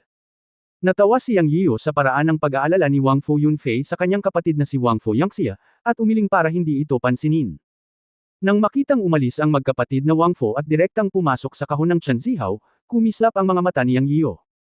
Ang mga maaaring pumasok sa Tianzihaw ay dapat na mga puwersa ng Star City, kaya tinanong niya si Ruan Linghua sa tabi niya, si Wang Fu Yunfei ba ay isang inapo ng pamilya ng Star City? Sa pag-uulat sa nakatatanda, ang Wang Fu family ay talagang isang malaking pamilya sa Star City. Sinasabing pangalawa lang ito sa pamilyang Li ng City Lord's Mansion. Si Wang Fu Yunfei ay ang young master ng Wang Fu family, at si Wang Fu Yangxia ay ang nag-iisang anak na babae ng Wang Fu family. Tinatrato nila siya bilang isang kayamanan at sinisira siya. Huwag kang magtaka, senyor. Sa katunayan, ang pamilya Wang Fu ay may magandang reputasyon sa Star City. Nakangiting paliwanag ni Ruan Linghua. Tumango si Yang Yian upang ipakita na alam niya, at pagkatapos ay ipinagpatuloy ang nakaraang paksa, fair na, mag-aayos ako ng Tianzi level box para sa iyo. Sa oras na ito, mapait na ngumiti si Ruan Linghua at nagsabi, Senyor, ikinahihiya mo ako. Ang mga kahon sa antas ng Tianzi ay inibok lahat ng mga pangunahing puwersa sa Shingchen City sa buong taon, at kahit na may mga kahon na na-withdraw, ang ilang mga kondisyon ay kinakailangan upang lumipat sa antas ng Tianzi. Una, kailangan mong maging miyembro ng Shingchen City. Pangalawa, ang taunang bayad sa maintenance ng box ay 10,000 high-grade spirit stones. At pangatlo, kailangan mong gumastos ng 100,000 medium-grade spirit stone sa Xingchen Restaurant. Paliwanag ni Ruan Linghua. Kumalabog ang puso niyang nang marinig ito. 10,000 high-grade spirit stones. Oh, kalimutan mo na. Ahem, okay, hindi ako taga Xingchen City, pwede kang mag-ayos ng isang DZ level box para sa akin. Nais niyang na magpanggap bilang isang lokal na malupit, ngunit agad siyang nasaroon ang loob nang marinig niya ang napakalaking bilang ng mga spirit stone. Noong una ay inakala niya na siya ay magiging isang lokal na tyrant kung kanyang alisan ng laman ng treasure house ng Lingtian Sword Sect, ngunit ngayon ay tila hindi siya mayaman, ngunit maaari siyang maging isang lokal na tyrant. Kabanata 1127 apat na masiselang munting engkanto. Nais niyang na kumilos na parang isang mayaman, ngunit nalaman na ang mga high-end na restaurant sa mundo ng paglilinang ay isang scam. Binigyan niya si Ruan Linghua ng 2 high-grade spirit stone bilang tip, at pagkatapos ay nagbayad ng 500 medium-grade na spirit stone para sa box fee, at pagkatapos ay nag-ayos ng ground-level box para sa kanya. Pagkatapos ng 2 high-grade spirit stones tip, akala niya ay magugulat si Ruan Linghua at magpasalamat sa kanya, ngunit basta-basta lang siyang nagpasalamat at wala nang iba pa, na labis na nasaktan kay Yang, at lihim siyang nagulat na ang tip ay napakaliit pa rin. Gayunpaman, nakita rin ni Yang Yian mula sa puntong ito na ang pagiging waiter sa ikatlong palapag ng Xingchen Restaurant ay halatang mataas ang paningin at nakakita ng maraming lokal na tycoon. Siya, na inakala na siya ay isang nouveau riche, ay nakakita ng maraming. Pagkatapos mag-isip tungkol dito, nagpasya si Yang na panatilihing mababa ang profile. Mukhang maraming local tycoon sa ikatlong palapag. Sa ibabaw, si Yang ay kalmado pagkatapos gumastos ng 500 medium-grade na mga spirit stone, ngunit sa katunayan, tumitibok na siya sa kanyang puso, pakiramdam na siya ay napakahirap pa rin. Gayunpaman, nang sundan niya si Ruan Linghua sa pribadong silid, naramdaman niyang hindi nasayang ang 500 espiritong bato. Bagamat tinawag itong pribadong silid, ito pala ay isang 60 metro kwadradong bulwagan na may 2 malalaking bintanang mula sahig hanggang kisame ang unahan at likod.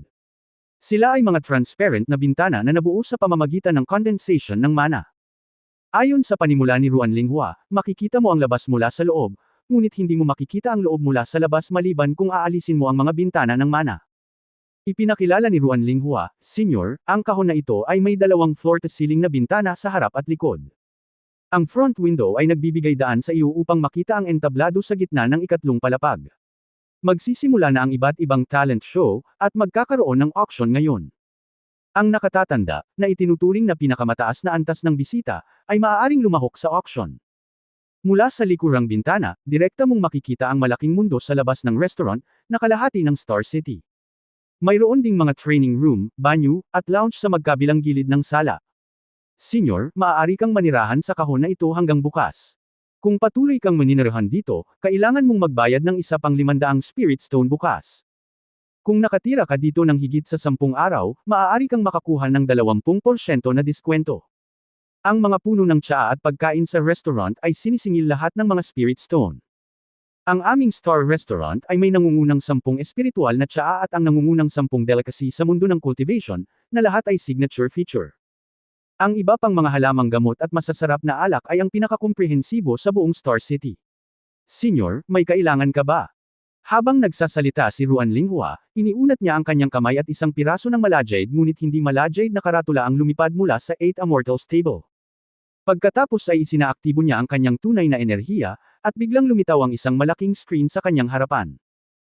Anong espiritual na tsaa, masarap na alak, at masasarap na pagkain, lahat ng makapal na iniharap, malinaw na pinalapot mula sa kapangyarihan ng mahika, ngunit sila ay mukhang matengkad, tulad ng tunay na bagay, ang ilan sa mga delicacy ay umuusok pa rin, yang drulang sa paningin. Sa kabilang banda, parang nakatagpo siya ng high-tech na magic power, ang masarap na alak at mga delicacy na naipon mula sa mga magic power na ito ay 12-12 ng beses na mas mahusay kaysa sa 3-dimensional na 3G screen. Ngunit sa sumunod na sandali, naging berde ang mukha ni Yang Yian nang makita niya ang mga presyo. Doon ay isang malinaw na tag ng presyo sa ilalim ng bawat koleksyon ng damo, isang salita mahal, 2 salita napakamahal. Ang pinakamurang palayok ng 10 espiritual na tsaa na ipinakilala pa lang ni Ruan Linghua ay may presyong 1,000 panggit ng gradong espiritual na mga bato, at ang pinakamataas ay napresyuhan ng 8,000 panggit ng gradong espiritual na mga bato, at ganoon din sa mga pinggan at alak. Ang puso niyang ay tumitibok ngayon. Tila mabibigo siya sa pagpapanggap na isang mayaman. Pero dahil nandito na siya, hindi ba nakakahiya kung magpanggap siyang cool ngayon kung hindi niya sinubukan ang tinatawag na fine wine at delicacy? Nagdesisyon siya at nagsimulang mag-order ng mga pagkain. Ito ay isang bagay lamang ng paggastos ng espiritual na kamalayan. Sa karamihan, gagastusin niya ang karamihan sa 10,000 medium grade na espiritual na bato at 500 mataas na gradong espiritual na bato na dala niya. Sayang lang ang pera. Pagkaraan ng ilang minuto, natapos siyang na mag-order ng mga pagkain, na nagkakahalaga ng 8,000 medium grade na espiritual na bato. Matapos bayaran ang mga espiritual na bato ng may tumitibok na puso, ngumiti si Ruan Linghua at sinabing, mangyaring maghintay sandali, senyor. Ang mga pagkain ito ay nangangailangan ng oras upang maghanda. I suggest na pumunta ka muna sa banyo para maligo. Ang tubig na pampaligo ng aming Xingchen restaurant ay kinokolekta mula sa espiritual na tubig ng Southland Hot Spring, na idinagdag na may higit sa 300 espiritual na mga gamot para sa pagpapatahimik ng isip at pagpapalakas ng katawan, na mabuti para sa paglilinang. Kapag tapos ka ng maligo, halos handa na ang mga ulam. Nang marinig ang mga salita ni Ruan Linghua, medyo natukso si Yang, ngunit hindi sinasadyang nagtanong, ilang mga espiritual na bato ang aabutin. Walang paraan na makakagastos siya ng 8,000 espiritual na bato ng sabay-sabay. Hindi na mayaman ang kanyang mga bulsa, at nakaramdam siya ng pagkabalisa. Mas mabuting magtanong ng malinaw, para hindi mapahiya kapag hindi niya kayang bayaran. Ngumiti si Ruan Linghua at sinabing, huwag kang mag-alala, senyor. Ang pribadong silid ng ground level ay ang pangalawa sa pinakamahal sa aming Xingchen restaurant pagkatapos ng isa sa sky level. Maliban sa espiritual na tsaa, damo at alak, na kailangang singilin ng hiwalay, libre ang lahat ng iba pang serbisyo. Tatangkilikin mo ito. Ako na ang mag-aayos para sa iyo ngayon. Nang marinig niyang ang salitang, enjoy, bumulong siya sa kanyang puso, enjoy it, body, gumastos ako ng 8,000 middle grade spiritual stones. Ngunit dahil libre ang paliguan, madali itong pakitunguhan. Kung hindi mo ito masisiyahan, mag-aaksaya ka ng 8,000 middle grade na espiritual na mga bato. Pagkababa ni Ruan Linghua, naisipan niyang na maglakad sa gilid ng sala. Sa sandaling binuksan niya ang pinto, natigilan siyang at sinabi sa kanyang sarili, mukhang hindi masama ang ganoong kamahal na pagkonsumo. Ang banyo ay halos 50 metro kwadrado, hindi maliit. May isang kama na gawa sa balahibo ng ilang hindi kilalang halimaw sa realisasyon.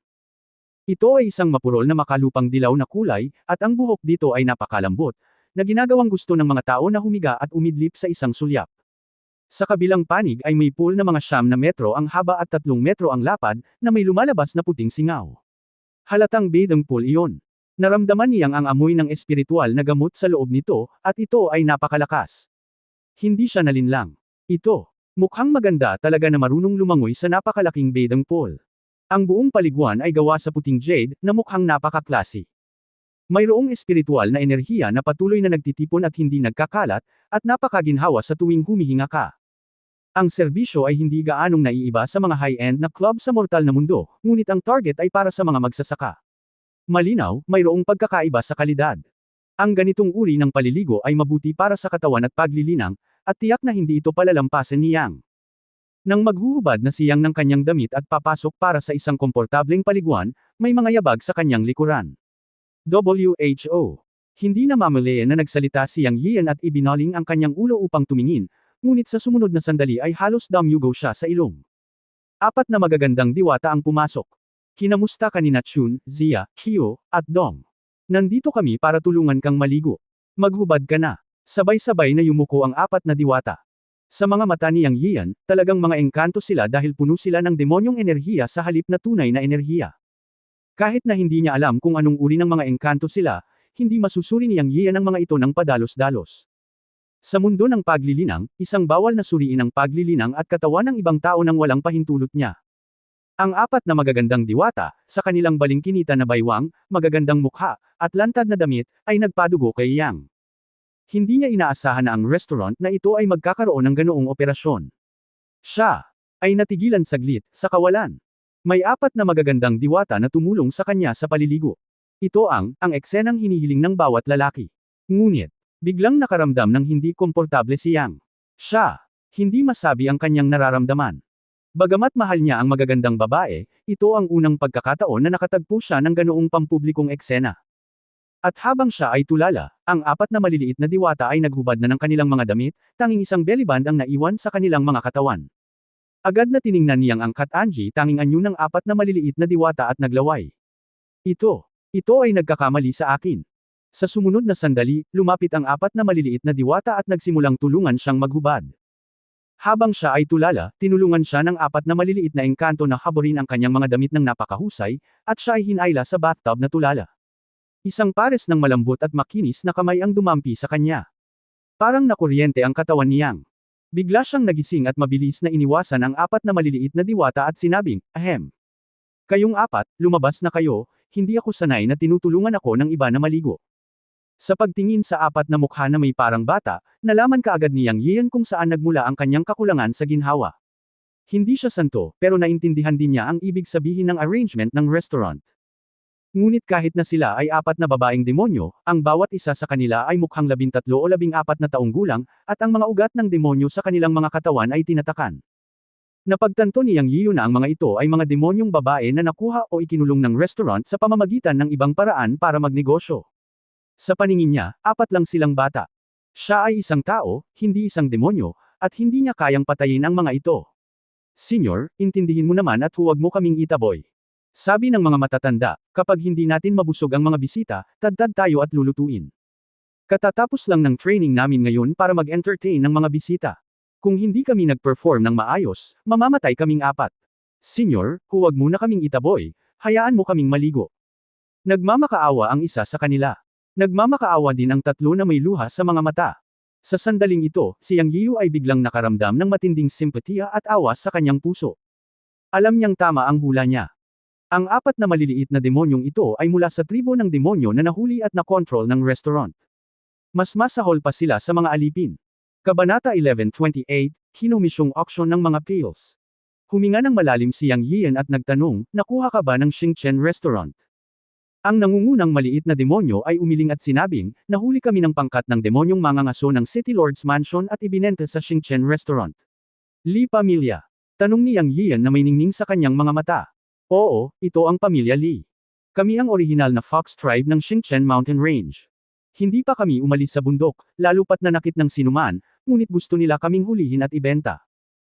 Sa pakikinig sa maliit na demonyo, o sa maliit na sorrow na umiiyak at nagsasabi, napagtanto ni Yang Yian na ang paghuli sa tribo ng demonyo at pagbebenta sa kanila ay hindi lamang sa Mountain at Sea Realm, kundi pati na rin sa Cultivator Realm. Pagkatapos ng bawat Fox Charmer na mag-transform, talagang maganda ito. Nagustuhan ng mga taong magsasaka ang ganitong uri ng tribo ng demonyo. Binili nila ito pabalik para sa dalawahang paglilinang o para pagsilbihan ang mga tao tulad ng Xingchen Restaurant upang kumita ng pera. Dahil dito, naunawaan ni Yang Yian na sa mga mata ng mga magsasaka sa realm ng Cultivator, ang tribo ng demonyo ay hindi itinuturing na tao, ngunit bilang mga alipin, mga espiritual na bato, at maging mga espiritual na gamot. Bagamat isang tao si Yang Yian, nararamdaman din niya na ang gawaing ito ay labag sa kalooban ng langit. Pero alam din niya na ito ang pamantayan sa mundo ng mga magsasaka, at hindi niya ito mababago. Nakikiramay lamang siya sa apat na maliliit na duwende, at sa oras na ito ay hindi niya maaaring hayaan ang apat na maliliit na duwende na pagsilbihan siya sa paliguan, na nakakaramdam ng pagkakasala. Pagkatapos mag-isip tungkol dito, sinabi niya, "Paano ito, lumabas kayong apat at hintayin ako sa bulwagan. Ako, hindi ako sanay na pinagsilbihan ng iba para maligo. Ipapaliwanag ko sa iyo ang tungkol sa manager ng restaurant at hindi kita hahayaang maparusahan." Sa totoo lang naiinisiyang nang magsalita siya. Sino ang hindi gusto ng ganitong uri ng serbisyo? Ang susi ay malampasan ito. Matapos marinig ang sinabi ni Yang Yian, ang apat na maliliit na duwende ay nakahinga ng maluwag at tumalikod upang lumabas ng banyo. Umalis ang apat na maliliit na duwende, ngunit bitter si Yang. Wala nang iba, tinukso siya ng apat na maliliit na duwende at ngayon ay parang nag-aapoy siya sa pagnanasa. Sinabi niya sa sarili, "Ito ang nararapat sa iyo. Sinong nagsabi sa'yong magpanggap kang marangal?" Ngumiti ng mapait si Yang at sinumpa ang sarili. Having said that, wala talaga siyang magawa para ay bully ang mga bata. Ang apat na maliliit na duwende ay mukhang 12 o 13 taong gulang na bata. Bagamat sila ay mga demonyo, ano ang pagkakaiba nila sa mga tao pagkatapos nilang maging tao? Sa makatuwid, kahit na siyang ay malabog at mahal ang magagandang babae, sumunod din siya sa paggawa ng serbesa na ito. Hindi dahil siya si Liu Zaiwei na hindi matukso sa kagandahan ng isang babae. Ang pagkakaiba sa pagitan ng mga tao at mga demonyo ay na ang mga tao ay nakakaalam ng kahihiyan at pinananatili ang pangunahing prinsipyo. Pagkaalis ng apat na maliliit na duwende, naging kulay atay ang kanyang mukha at namula. Sa sumunod na sandali, nagkaroon ng ideya si Yang. Kinaweyan niya ang kanyang kamay para maglagay ng harang sa banyo at sinabing, "Kier, lumabas ka at iligtas ako." Matapos palayain ang apat na maliliit na duwende, naisip niyang nasa kabutihang palad ay nasa espasyo pa rin ng Chen Kunpot si Wumakyo, kaya agad niyang tinawag si Wumakyo para lumabas at iligtas ako. Mula noong huling pagkakataon sa Taotai Secret Realm, nang hindi sinasadyang natulog niya sina Wumakyo, Ye Waxan at Zia Chan, hindi pa nahawakan niyang si Wumakyo. Hindi naman sa ayaw ko, pero abala ako sa pag-eensayo, at ngayon ay masasabing nahuli na ako. Sir, lumitaw si Wumakyo sa isang iglap. Bago pa siya makatayo ng matatag at tumawag ng, Sir, hinayla na siya niyang sa paliguan. Nagsimula ang maalamat na Mandarin Duck Bath. Makalipas ang 3 oras, lumabas si Yang sa banyo na refreshed. Kung hindi dahil sa mga tagalabas na nang-iistorbo sa kanya, buong araw na siyang nagpaikot-ikot dito. Para naman kay Wumakyo, bumalik siya sa Chen Kunpot space. Kung siya ay biglang lumitaw, ito ay hindi nararapat, at kung siya ay nagtago sa dilim, ito ay mas masahol pa. Dahil sa pagdating niya, napansin ni Yang Yiu na may ilang makapangyarihang aura sa Xingchen Restaurant.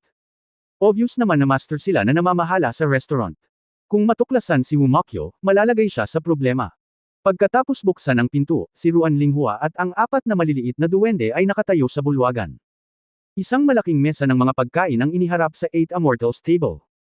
Hindi ka ba nasisiyahan sa serbisyo ng 4 na maliliit na demonyong fox, Spring, Summer, Autumn at Winter? Tanong ni Ruan Linghua. Alam ni Yang Yiu na Spring, Summer, Autumn at Winter ang mga pangalan ng 4 na maliit na fox demon, at naintindihan din niya ang kahulugan ng tanong ni Ruan Linghua. Kung sumagot siya ng hindi nasisiyahan, tiyak na magdurusa ang 4 na maliliit na demonyong fox. Hindi ako sanay na inihain habang naliligo. Hayaan silang 4 na manatili sa pribadong silid at maglingkod. Dahil nakaramdam siya ng simpatiya para sa 4 na maliliit na demonyong fox, natural na hindi niya sasabihin na hindi siya nasisiyahan. Ang 4 na maliit na fox na demonyo ay napanatag nang marinig nila ang mga salita ni Yang Yiu. Alam mo, ang mga staff ng restaurant na nagsanay sa kanila ay napakahigpit sa kanila. Ngumiti si Ruan Linghua, sinulyapan ang 4 na maliliit na demonyong fox at sinabing, maglingkod ng mabuti, okay. Naiintindihan namin. Nakaharap kay Ruan Linghua, ang 4 na maliit na fox na demonyo ay nanginginig din sa takot. May isip na ang kanilang kapalaran matapos maging alipin ng demonyo. Ipinaalala nito kay Yang Yiu ang iilang pearl diver na nailigtas niya sa Yaoguang City. Nakatira pa rin sila sa espasyo ng Chen Kunpot at hindi pa lumalabas. Ang mga maninisid ng perlas ay kabilang din sa angkan ng demonyo at mga alipin ng demonyo. Ganon din. Totoo para sa 4 na maliliit na demonyong fox na ito na may parehong kapalaran. Hindi sumang-ayon si Yang Yiu sa pag-uugali ng galit at mahihinang babaeng demonyo, ngunit nakakalungkot na hindi nagbago si Yang Yiu. Senyor, nakahain na ang mga ulam. Masiyahan sa iyong pagkain. Magkakaroon ng dance music sa gitnang entablado para ma-enjoy mo.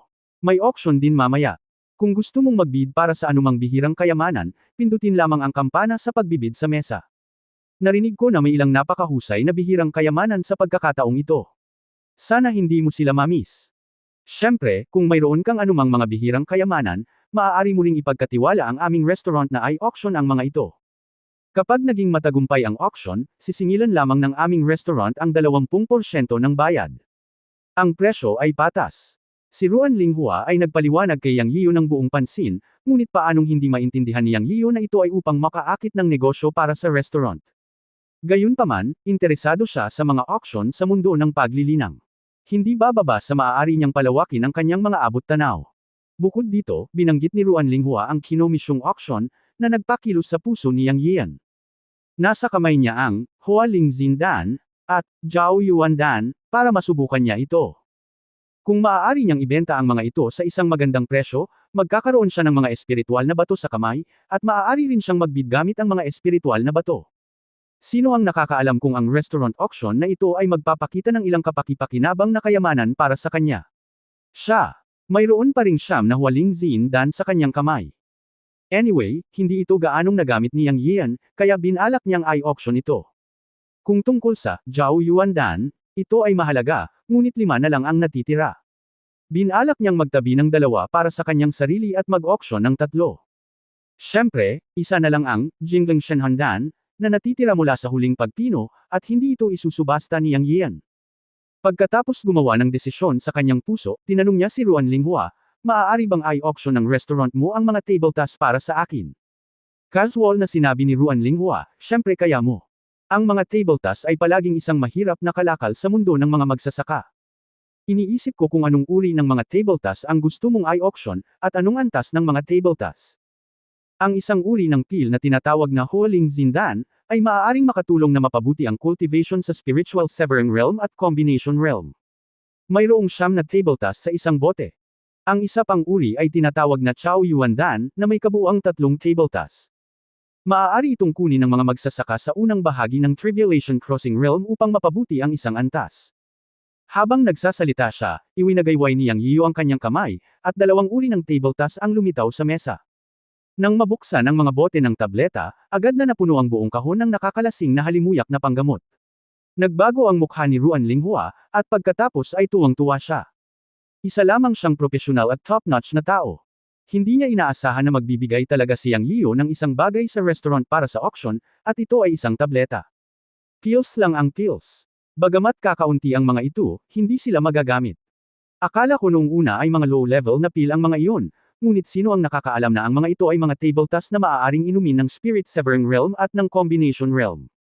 Yung isa naman ay mas nakakatakot. Mapapabuti nito ang mga magsasaka sa unang yugto ng Tribulation sa pamamagitan ng isang antas. Ano ang konseptong ito?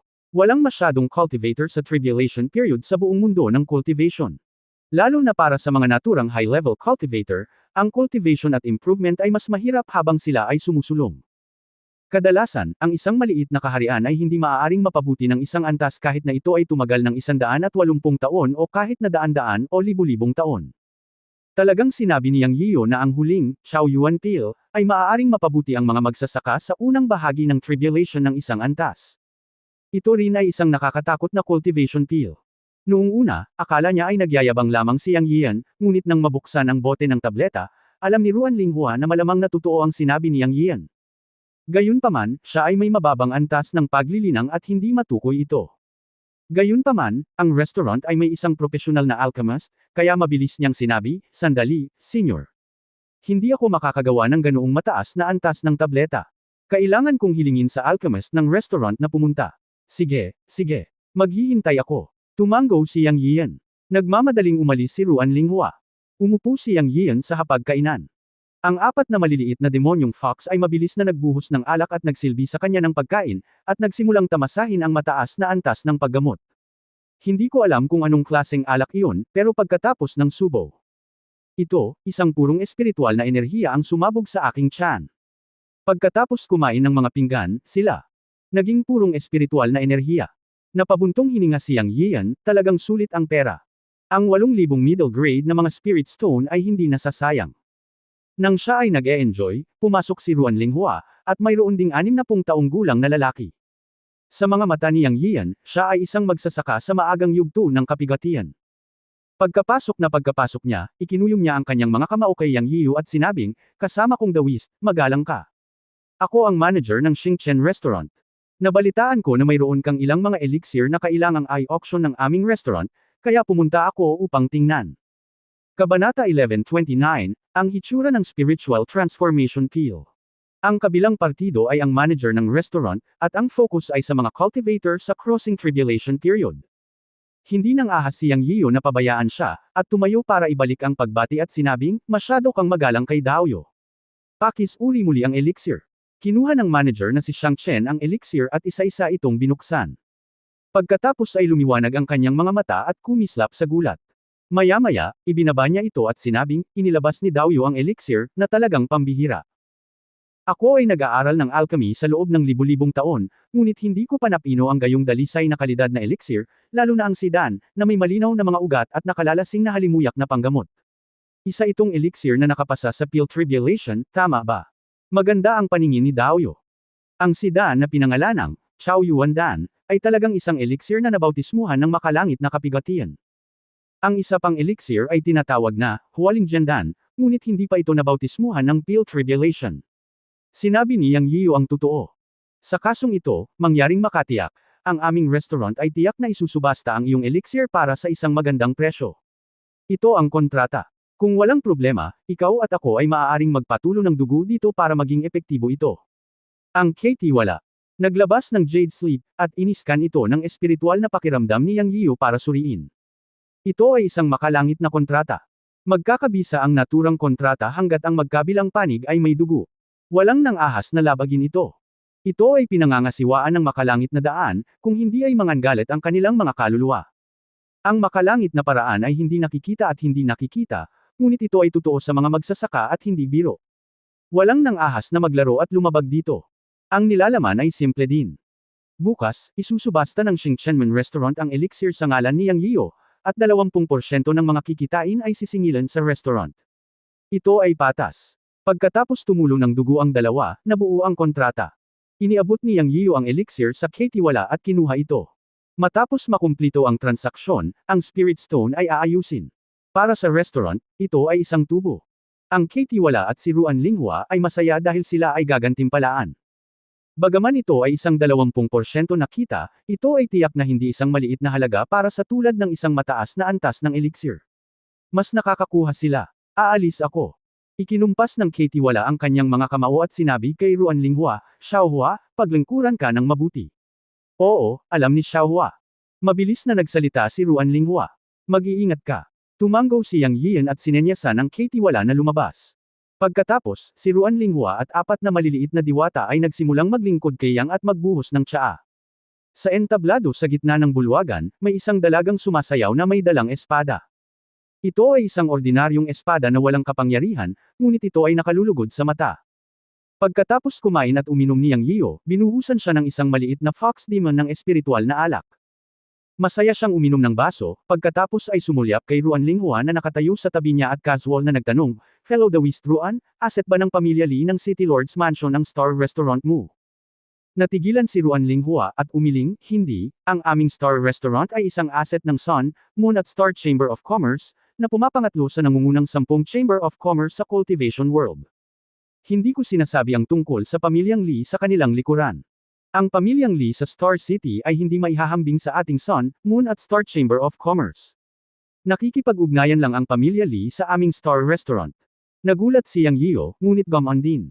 Napaka-unusual ng Star Restaurant na ito. Nag-aalala siya na asset ito ng pamilya Lee.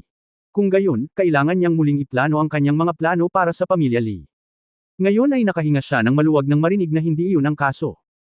Nang hindi nagbabago ang kanyang ekspresyon, patuloy siyang nagtanong, Oh, I see. Kung gayon, ano ang mga pakikitungo sa negosyo sa pagitan ng iyong Shingchen Restaurant at ng pamilyang Lee?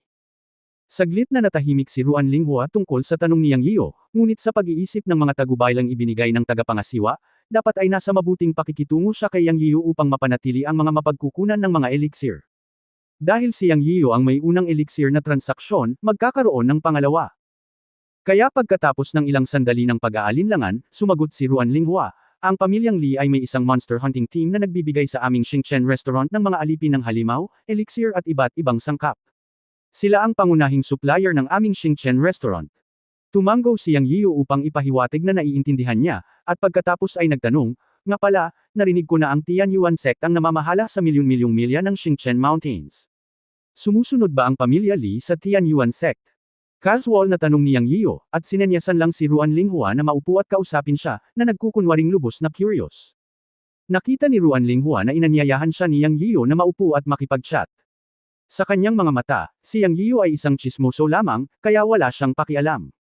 Pagkaupo, sinabi niya, bago iyon, ang Tianyuan sect ay nawasak noong 1 taon. Kahit na noong umiral ang Tianyuan sect, narinig ko na ang pamilyang Lee ay nasa isang kooperatiba na relasyon sa Tianyuan sect.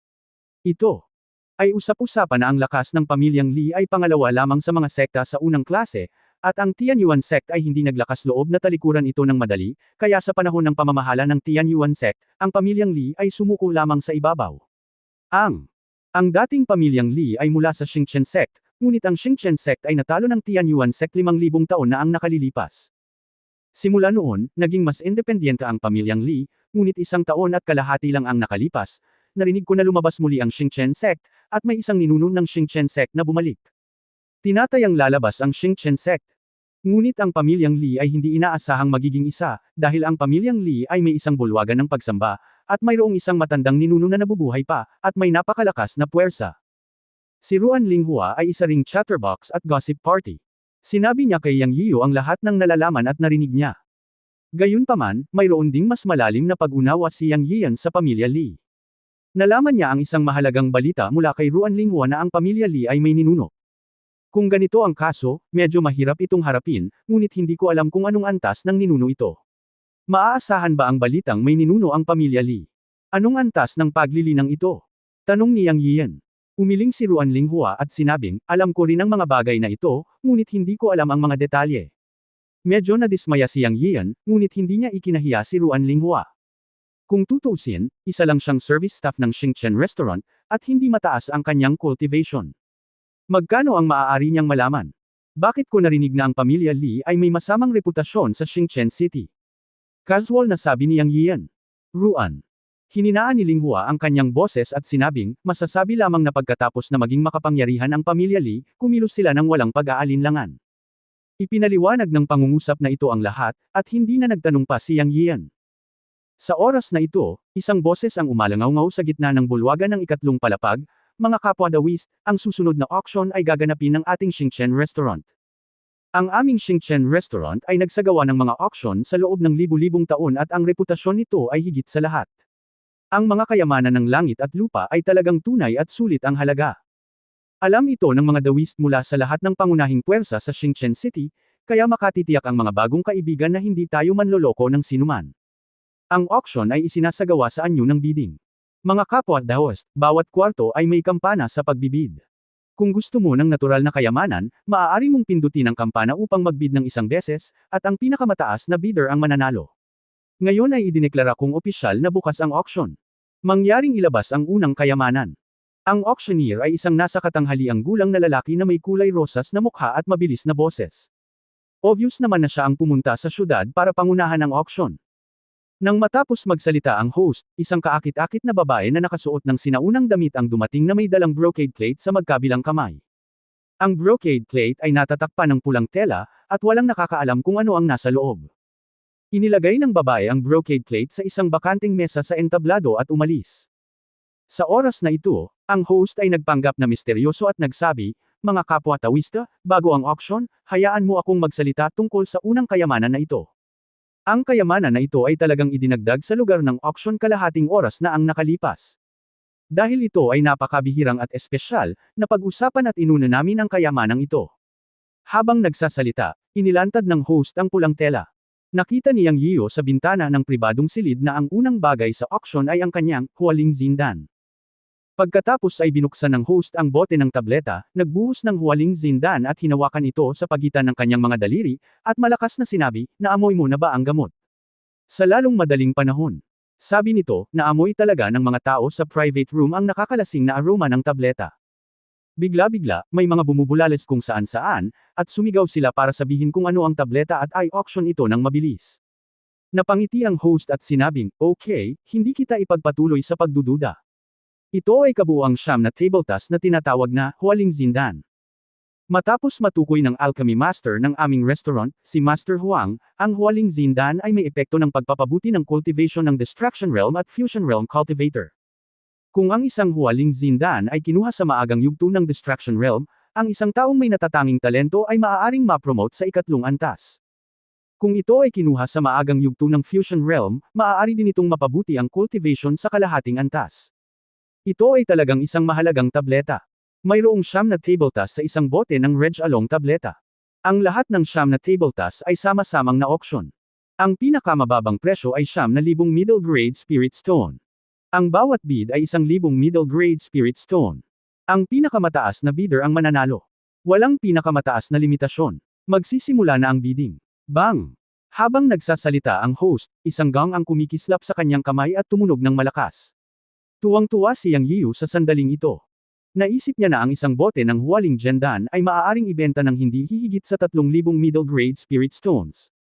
Sa hindi inaasahan, ang reserbang presyo ay 9,000 at ang pinakamababang bid ay 1,000 middle grade spirit stones. Ito ay lampas sa kanyang inaasahan. Siya, nag-aalala rin na walang magbid. Bilang resulta, nang ang host ay tumunog ng gong, alam niya na ang kanyang mga alalahanin ay hindi kailangan, o minamaliit niya ang pagkahumaling ng mga table task sa mga magsasaka. Siya, narinig lamang ang unang boses, 10,000 middle grade spirit stones. Isang magaspang na boses ang tumunog sa kanan, nang hindi pinindot ang kampana ng bidding, at direktang sumigaw. Kabanata 1130 Li Family at Wang Fu Family. Ang pagbid para sa isang bote ng Hualing Gendan ay lumampas sa imahinasyon ni Yang Yiyo. Sa simula, ang bid ay 1,000 middle grade spirit stones, ngunit kalaunan ay nabaliw ito at lumampas sa 5,000. Sa ilang sandali, tumaas ito sa mataas na presyo na 60,000 middle grade spirit stones, at sa wakas ay umabot sa 70,000 middle grade spirit stones bago ito tuluyang naibenta.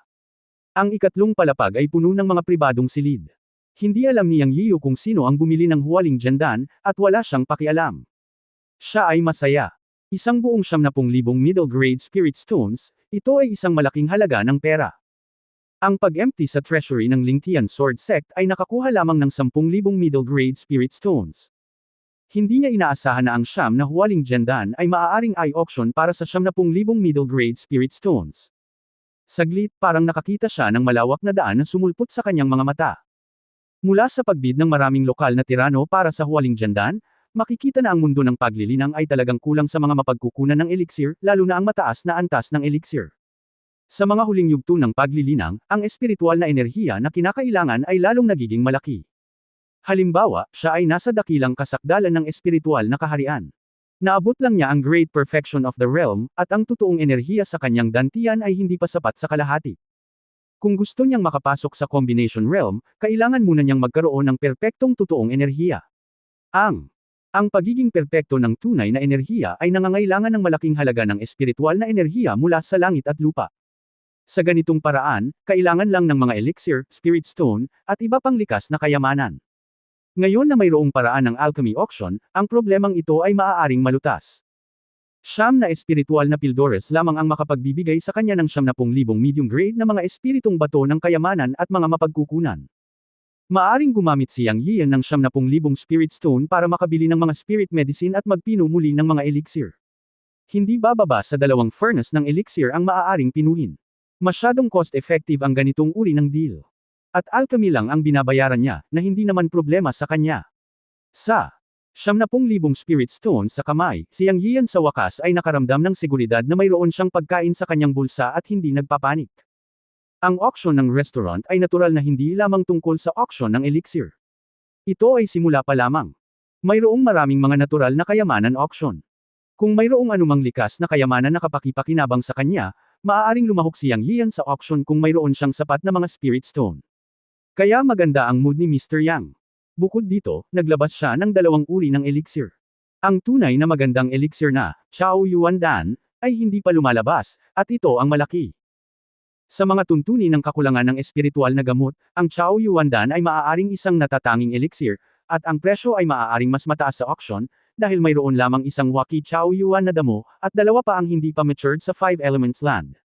Ngayon ay mayroon na lamang 3 Chao Yuan Dan. At ito ay isang mataas na antas ng elixir na maaaring mapabuti ang paglilinang ng mga cultivator sa crossing tribulation period. Ito ay dapat na mas mahusay kaysa sa Hualing Gendan auction. Dapat mong malaman na ang mga cultivator sa crossing tribulation period ay mga master na nakaranas ng bautismo ng Great Heavenly Tribulation.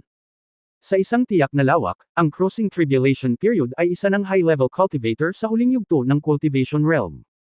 Maging ito ay paglilinang o kayamanan, o ang pagpapabuti ng kanyang personal na lakas sa huling yugto, ito ay higit na nahihigit sa mga magsasaka sa Fenshen realm at sa Heti realm. Inaasahan na ngayon ni Yang Yiyo ang magandang presyo para sa auction na Chao Yuan Dan. Ngumiti si Ruan Linghua at sinabi sa pribadong silid, "Congratulations, Senyor, ang elixir ay na-auction na sa mataas na presyo. 70,000 middle grade spirit stone ay talagang isang mataas na presyo." Hindi inaasahan ni Ruan Linghua na ang elixir ni Yang Yiyan ay isusubasta para sa napakataas na presyo ng mga spirit stone. Binati niya si Yang Yiyan ng may inggit. "Grabe naman, Tufel, haha, may ambag ka dito." Habang nagsasalita si Yang Yiyan, iwinagayway niya ang kanyang kamay at may lumabas na 10 spirit stone sa mesa, na isang tip para kay Ruan Linghua. "Salamat, Senyor, salamat, Senyor." 10 high-grade spirit stone bilang tip, hindi ito maliit na halaga para kay Ruan Linghua. Bagamat nabubuhay siya sa Xingchen Restaurant sa pamamagitan ng paggawa ng mga tip, tiyak na bihira ang 10 high-grade spirit stone. Mahigit 100 taon na ang nakalipas mula noong huli siyang makatanggap ng tip ng 10 high-grade spirit stone. Sa taong iyon, ito ay isang tip mula sa isang batang master ng isang nangungunang sekta. Habang nag-uusap ang dalawa, muling nagsalita ang host, "Hindi dapat panghinaan ng loob ang mga kapwa dawis na hindi nanalo sa bid. Mayroon akong mas magandang balita para sa iyo. May isa pang high-level na elixir na tinatawag na Chao Yuan Dan. Chao Yuan Dan. At ang Hualing Zindan ngayon ay ginawa ng parehong Daoist, ngunit ito ay nasa mas mataas na antas. Ang pangunahing sangkap ng elixir ay ginawa mula sa Wuchi Chao Yuan Grass, na kakaiba sa lupain ng 5 elemento. Ang Wuchi Chao Yuan Grass ay inalagaan ng espiritual na enerhiya ng 5 elemento ng langit at lupa, kaya kakaiba ito. 3 lang ang Chao Yuan Dan, at 3 beses silang isusubasta. Ano? Gusto kong sabihin sa iyo na ang Chao Yuan Dan ay angkop para sa mga magsasaka sa panahon ng kabigatian. Ang isang Chao Yuan Dan ay maaaring mapabuti ang paglilinang ng isang magsasaka sa maagang yugto ng kabigatian hanggang sa gitnang yugto. Ito ay maaaring tawaging walang kamatayang elixir, at ito ay isang elixir na nakaranas ng bautismo ng elixir tribulation. Magsisimula na ang auction. Walang mababang presyo para sa Chao Yuan Dan. Ito ay isang libreng auction. Ang nagbid ng pinakamataas na presyo ang siyang mananalo. Magsimula na tayo. Bang! Ang! Bumagsak ang gong sa isang putok. Ngunit natahimik ang buong audience. Biglang nanikip ang puso ni Yang Yian. Nang inakala niyang walang nagbibid para sa Chao Yuan Dan, sa wakas ay tumunog ang unang tunog ng pagbibid. 10,000 middle grade spirit stone. Sa wakas ay gumaan ang loob ni Yang Yian. Ngayon ay naunawaan na niya na hindi dahil walang nagbibid, kundi ang buong madla ay nagulat sa Chao Yuan Dan. Pagkatapos ng lahat, ito ay isang tableta na maaaring magpapahintulot sa mga magsasaka sa unang bahagi ng crossing tribulation na mapabuti ang kanilang paglilinang sa isang antas. Sa isip ng maraming tao, ito ay isang tableta na sumalungat sa langit. Ayon kay Ruan Linghua, dahil sa auction ngayon, karaniwang lahat ng malaki at maliliit na puwersa sa lupain ng milyon-milyong milya ng mga bituin ay dumating. Sa mga puwersang ito, natural na walang kakulangan ng mga master, tulad ng mga cultivator sa panahon ng crossing tribulation. Gayunpaman, mahirap ang paglilinang, at maraming tao ang huminto sa unang bahagi ng crossing tribulation sa loob ng 12 dosenang o daan-daang taon. Maraming mga magsasaka sa unang yugto ng pagtawid ng kabigatian, ngunit kailangang kakaunti ang nasa gitnang yugto. Ang makapasok sa gitnang yugto ang gusto ng mga lumang halimaw sa maraming malalaki at maliliit na puwersa. Alam ng lahat na ang mga elixir ay maaaring mapabuti ang paglilinang, ngunit ang mga elixir na maaaring mapabuti ang paglilinang ng tribulation stage ay bihira. Kahit na mayroong gayong mga elixir, ang mga ito ay karaniwang kinokontrol ng mga nangungunang puwersang iyon. Paano sila maituturing ng maliliit na puwersa? Sa makatuwid, matapos ipahayag ang bisa ng Chao Yuan Pil, maraming tao ang labis na nagulat at gustong gastusin ang lahat para magbid para sa susunod. Hindi mo ba narinig ang sinabi ng host na 3 lang ang ganyang elixir, at kung makaligtaan mo ito, mamimiss mo ito. Kung tungkol sa bisa ng tableta, walang nag-alinlangan dito.